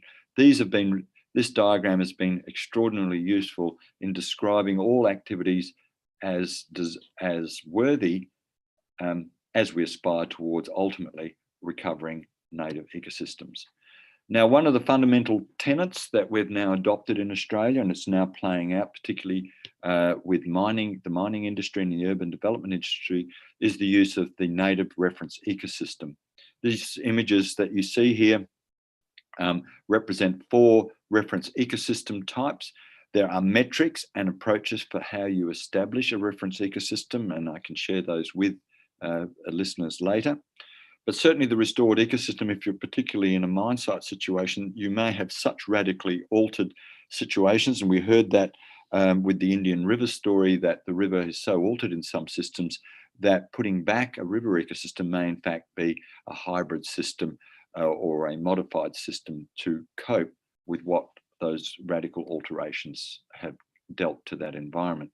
But certainly the reference ecosystem, as long as it's science-based, and the restored ecosystem, as long as the decisions are science-based, is a valid part of creating the restorative continuum. Now, I want to share with you our largest restoration project in Australia. It's been going for almost 2 decades. It's Gondwana Link. It's to restore a link from the west coast across into our last remnant woodlands over on the right-hand side. It's called Gondwana Link, reflecting the early ancestral origins of much of the flora in the southwest. And Gondwana Link is about the science into practice. And this started out essentially as a tree planting exercise and has now migrated into a much more sophisticated program. Now, there's a lot to read here, but I'll just summarize some of those. This is a program which has been linked intimately to the social fabric, to the scientific system, and importantly, has not left the production landscapes languishing. It's a multi-group, multi-individual, multi-tenure, multi-technique, and in fact, multi-most things program. Over 8,000 hectares has been put back so far. The revegetation, in some cases, can be very different from ecological restoration, but ultimately, there is a trajectory that has been quantified and worked through that has been used to validate that this is not just about tree planting, but it's about putting back systems. And ultimately, they're now looking at going back over some of the very early plantings and doing enrichment plantings to get them to a more satisfactory reference community. It's also about the social, cultural, and scientific aspects all working together. And within, this is a highly fragmented rural landscape with farms, how they all work together. Importantly, the funding of this has been very dynamic, and they've just been awarded $36 million by a philanthropic organisation just this year, which is fantastic news. But it's been about a whole lot of innovation. Importantly, carbon and social enterprise. This is green. This is the green economy. This is the restoration economy. Has loomed large, and with carbon in Australia likely to achieve a final product of around $241 per kilogram, certainly putting back biodiverse ecosystems where you maximize the carbon input will be one of the great opportunities. Importantly, the second last point, scaling up is one of the big issues, and looking at multi-properties at the one time has been a key aspect of our program. So with Gondwana Link, one of our biggest issues has been that we still waste up to 98% of the wild seed that is broadcast. And I wanted to conclude with a few slides to talk about what is the exciting new frontier that we're working on that I think may be of value as we go forward. Certainly, and I should have pointed out before, this is a little out of sequence, in all of those restoration programs in Gondwana Link, they use the 5-star standard. You can see the recovery wheels at the top have been populated with the parameters. This is too small to read, but if you go to the standards, you'll see them. 2 of their sites at the top have reached 4-star on their journey towards 5-star, which is fantastic. The sites on the bottom, one's at 3-star on the left and one's at 2-star. These are not saying they've failed, but show they need to have optimism in going forward, and they show where the gaps are. So we use the recovery wheel now in Australia. It's now taught at universities as one of the basic tools, and I encourage all of you to log on to the webinar on the use of the restoration recovery wheel that SER operate. Now, why is being smart with seed an important part of the journey? Well, if we go back to the US, which we can now have greater hope will be a leader. I haven't shown this slide for a while because of the imperviousness of the previous administration to anything ecological, but having the right seed in the right place at the right time makes a major difference. For us in Western Australia, per acre of biodiverse restoration costs around $40,000. It's about $6,000 in Spain, but a farmer can sow wheat at about $1,000, about $100 per acre, which means that we just need to think like agrarian people if we're going to get restoration at the scale that we need. Now, we've done a lot with seed. Of course, many of you will know the Millennium Seed Bank project, which finished way back in 2009, 24,000 species in a seed bank. This is not restoring the planet. This, in fact, is just money in the biological bank in the event of extinctions. What we need to do is to move from those scales to much larger scales. For example, if we look at the land degradation neutral world goal under the UN Sustainable Development Goals, for what they wish to do over the period of time will be about 2.1 million tonnes of seed, which at the current costs is going to be astronomically expensive, in fact unattainable, particularly with the wastages that we use.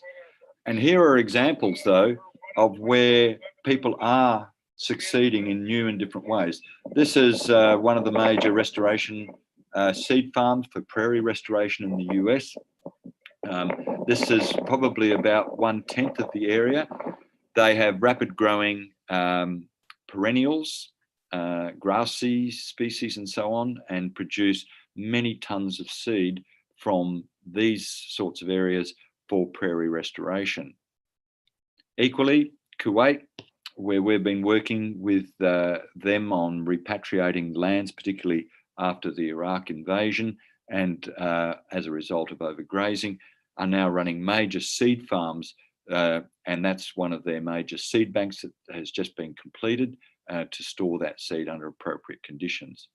Equally, many of you will have heard about the Zingu Seed Network, which is a major women and youth capacity building program, which is based on the Amazon and using the people of the Zingu River system, who have now developed a whole new economy in seed collection, bulking up and preparing for post-agricultural restoration of those landscapes. Equally, in Western Australia, we've developed the first ever Indigenous owned and run native seed farm. This is not for common species. These are for species that are usually missing in restoration programs. They're difficult to collect the seed, unreliable if the rains don't fall. And in this way, we've been able to achieve some remarkable outcomes. The image on the right is me working with a local Yamaji woman And the plant that I'm holding is one of the new potential cancer cures that is found in the native flora, which is also used in restoration. So this will be the first managed cultivation of this very topical species. So making every seed count is about the quantity and quality, the storage, having your seed restoration ready, and creating the right niche. That's the seeding establishment. Our current capacity is that, and we believe step changes in technology will create that.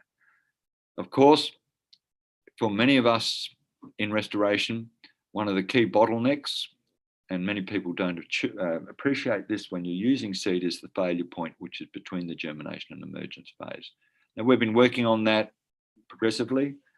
We've developed a whole range now of seed coating and pelleting technologies to make sure that that emergence drop off the cliff turns into a much more productive opportunity by the use of seed coatings and pelletings. We haven't stopped with just putting any materials around. We've now started harnessing the soil microbial community and using a range of innovative compounds and products to put them around the seed pellet. The bottom right image is where we're doing these trials, and we're just experimenting now with a new strain of native rhizobium that we've discovered is tolerant to the alkaline conditions that are produced after the tailings are manufactured through magnetite mining. And very exciting. You can there. use the The way we're doing that is by building up seed coats that you can see here of binder material with filler, and each of those colours represents a new coat. The researcher that you see in the bottom left has just concluded his PhD, and in those little seed pellets that you see there, he's managed to put a range of inoculant materials so we have targeted seed delivery system. This is just a little vision of where we're going into the future. Ultimately, smarter deployment will be important, and this is about precision seeding. This is an aspect that we're now working on with engineering assistance to try and improve seeding. So rather than using these small machines, we start using large-scale farm-based machinery to ensure that we get the scale and restoration that's so essential. So to conclude with, what we've found in Australia, that we have to now think in the thousands of acres. Often we've found, as we found with Gondwana Link, that local solutions may be needed, often talking to local communities, engaging with local communities. Getting traditional ecological knowledge is now an integral part of our program development. Importantly, finding and linking to champions has been a critical part, and Gondwana Link would not have existed unless it had the great leadership of Keith Bradby, who has personally been involved in this whole journey since its inception. And through that, we've been able to develop this consilience between both the end user, the science, and the people that can dialogue between those. Importantly, in all of this, what science is done has to be fast-tracked, and it needs to be outcome-based. We don't have the time for blue sky science as much as we as scientists would like to do. This is the time and the call for action, and the decade is telling us we have a decade to alter the course of the planet. And importantly, the end game is that we develop a human culture where restoring land is integral to the social fabric. Thank you very much, and I appreciate that you put up with the strange start with the lack of audio. No worries, Prof. With that, it brings us to the end of the PowerPoint presentation, which is the session that I was facilitating. And before I hand over to Bonani from the Water Research Commission, I would just like to thank all the speakers for these brilliant presentations and for sharing with us your experiences. They were very interesting and enriching indeed. And also thank the participants for your vibrant conversations that were happening throughout the session in the chat box. We will continue with that. The session is not over. We're going to the second and last session of the entire webinar. So please do hang on there with us. And then just to remind you that the presentations will be shared with you when we share the link to the recording of this webinar. So you will be receiving this presentation, all of you. And I apologize once more for not being able to see us. Unfortunately, it's just technological glitches there. And then I hand over to Bonani Madigizela, who's the research manager in the Water Research Commission in South Africa, and apologize for stealing almost 15 minutes of his time. Apologies, Bonani, but I really could not stop these brilliant presentations. And over to you. Thank you. Thank you very much, Mamatudin. And thank you so much to our speakers, that Andrew, as a representative of the SER board in Africa, is going to talk to you. But just very quickly, in terms of time, we have got 2 minutes, Andrew. The speakers touched on very, very interesting aspects of restoration. And I think while Dixon Kingsley, we have missed our opportunity to have our SER this year, the truth is that we really managed to have half of our conference this year through this webinar and others that we have all attended. This has been a tough year because of this COVID, but the work that has been presented here is just as of good quality as you will see at the SER. So thank you very much to the speakers for that well-prepared talks. The case studies were very good and illustrative of how we can fix our landscapes in our countries and for the world, respecting therefore the UN calls from different angles. That's, you know, Desgan mentioned the calls from other angles as well within the UN. We know our short-term UN call of 10 years on top of SDGs. So everybody's calling for green recovery. And I think we have an opportunity now that every EA is listening and is looking for an answer on how to get our economy back, centralizing environment. Despite the impact of COVID on the economy in terms of money, people have illustrated here that it is not always that you must have all those dollars before you can start with your restoration. That is a great incentive. This can ask, do we have a toolbox? In fact, kind of confirming that we do have a toolbox. And now we have seen the toolbox being applied in the continent and elsewhere. Very excited to see this toolbox implemented in Africa with extremely limited resources, but things can be done. So it can be done. I think all we need to do is to act now. We have seen the return on investment. I mean, I don't understand who can say restoration is not a priority. We have seen it has demonstrated throughout the presentation that this is worth investing in. In fact, if you don't invest now, prolong this, then you are going to invest much, much higher in terms of costs to get the same results. So it is up to our collective as politicians, as scientists, local communities, private sector to engage. I don't know whether the agency is the way to go, but we need to act, particularly in South Africa. I'm putting this as a challenge to us in South Africa. We can. We have got all the tools. I don't know why can't we act. Okay, thank you very much. Can I ask Andrew, as the board of SER from Africa, to make his comment and close the webinar for today? Over to you, Andrew. Hi, thanks for that, Bonani, and thank you to all the speakers today and for all of the people that have attended and joined in to our webinar. It's been really great. It's our first webinar for the emerging African chapter. We are in the process of developing a chapter of the Society for Ecological Restoration for Africa.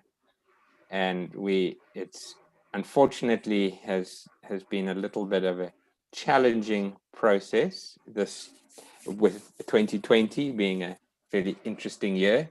So a number of the events we were hoping to meet and then launch the chapter formally have been cancelled or postponed.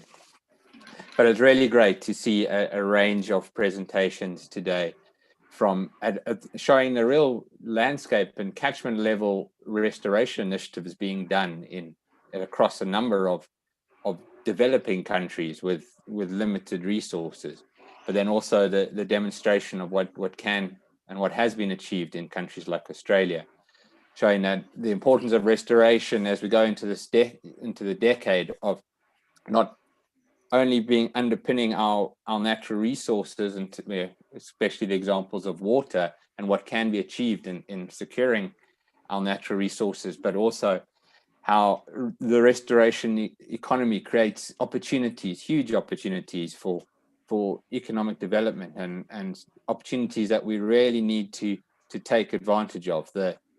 The alignment of the UN Decade of Restoration and us hopefully coming out of this great COVID-19 pause, and the real push that it had on the green economy and the economic stimulus that so many governments are pledging to go forward to try and bring us out of the challenges of this year, but the opportunities that creates as the restoration economy is really great. So yeah, I think we're for this, and that is why we want to develop a chapter as a learning platform, as a platform for people to meet and discuss and develop, but also to make sure that ecological standards, international standards are applied as we get into large-scale restoration, that we're doing the best possible restoration and not having negative consequences. And so that is where, and at the same time, after developing the SCR chapter in Africa, then we also need to use that as a stepping stone for getting it off the ground in Asia as well. And so, and I just wanted, first thing is to say that this webinar we've had, it will be a first of a series that we'll have as we develop this African chapter leading up to the World Conference that will be happening in June next year, which has now become a virtual conference. So just to put a little blurb out there, visit the website ser2021.org. The abstracts the submission for abstracts opens today. So get in there, get yourself registered. Being a virtual conference really brings it out the opportunity to be this truly world conference without limiting people around travel, etc. So yeah, please visit the website and please participate in webinars that will be developing at the start of the UN decade, but then as we move into June next year of the SCR conference. So thank you, everybody. It's really been a wonderful webinar, and yeah, I think we've gone well over time, so I will say that's goodbye and thank you. Thank you very much, and I believe that we have added 81 members of SCR now. Thank you very much, colleagues. Keep well. Bye. Bye.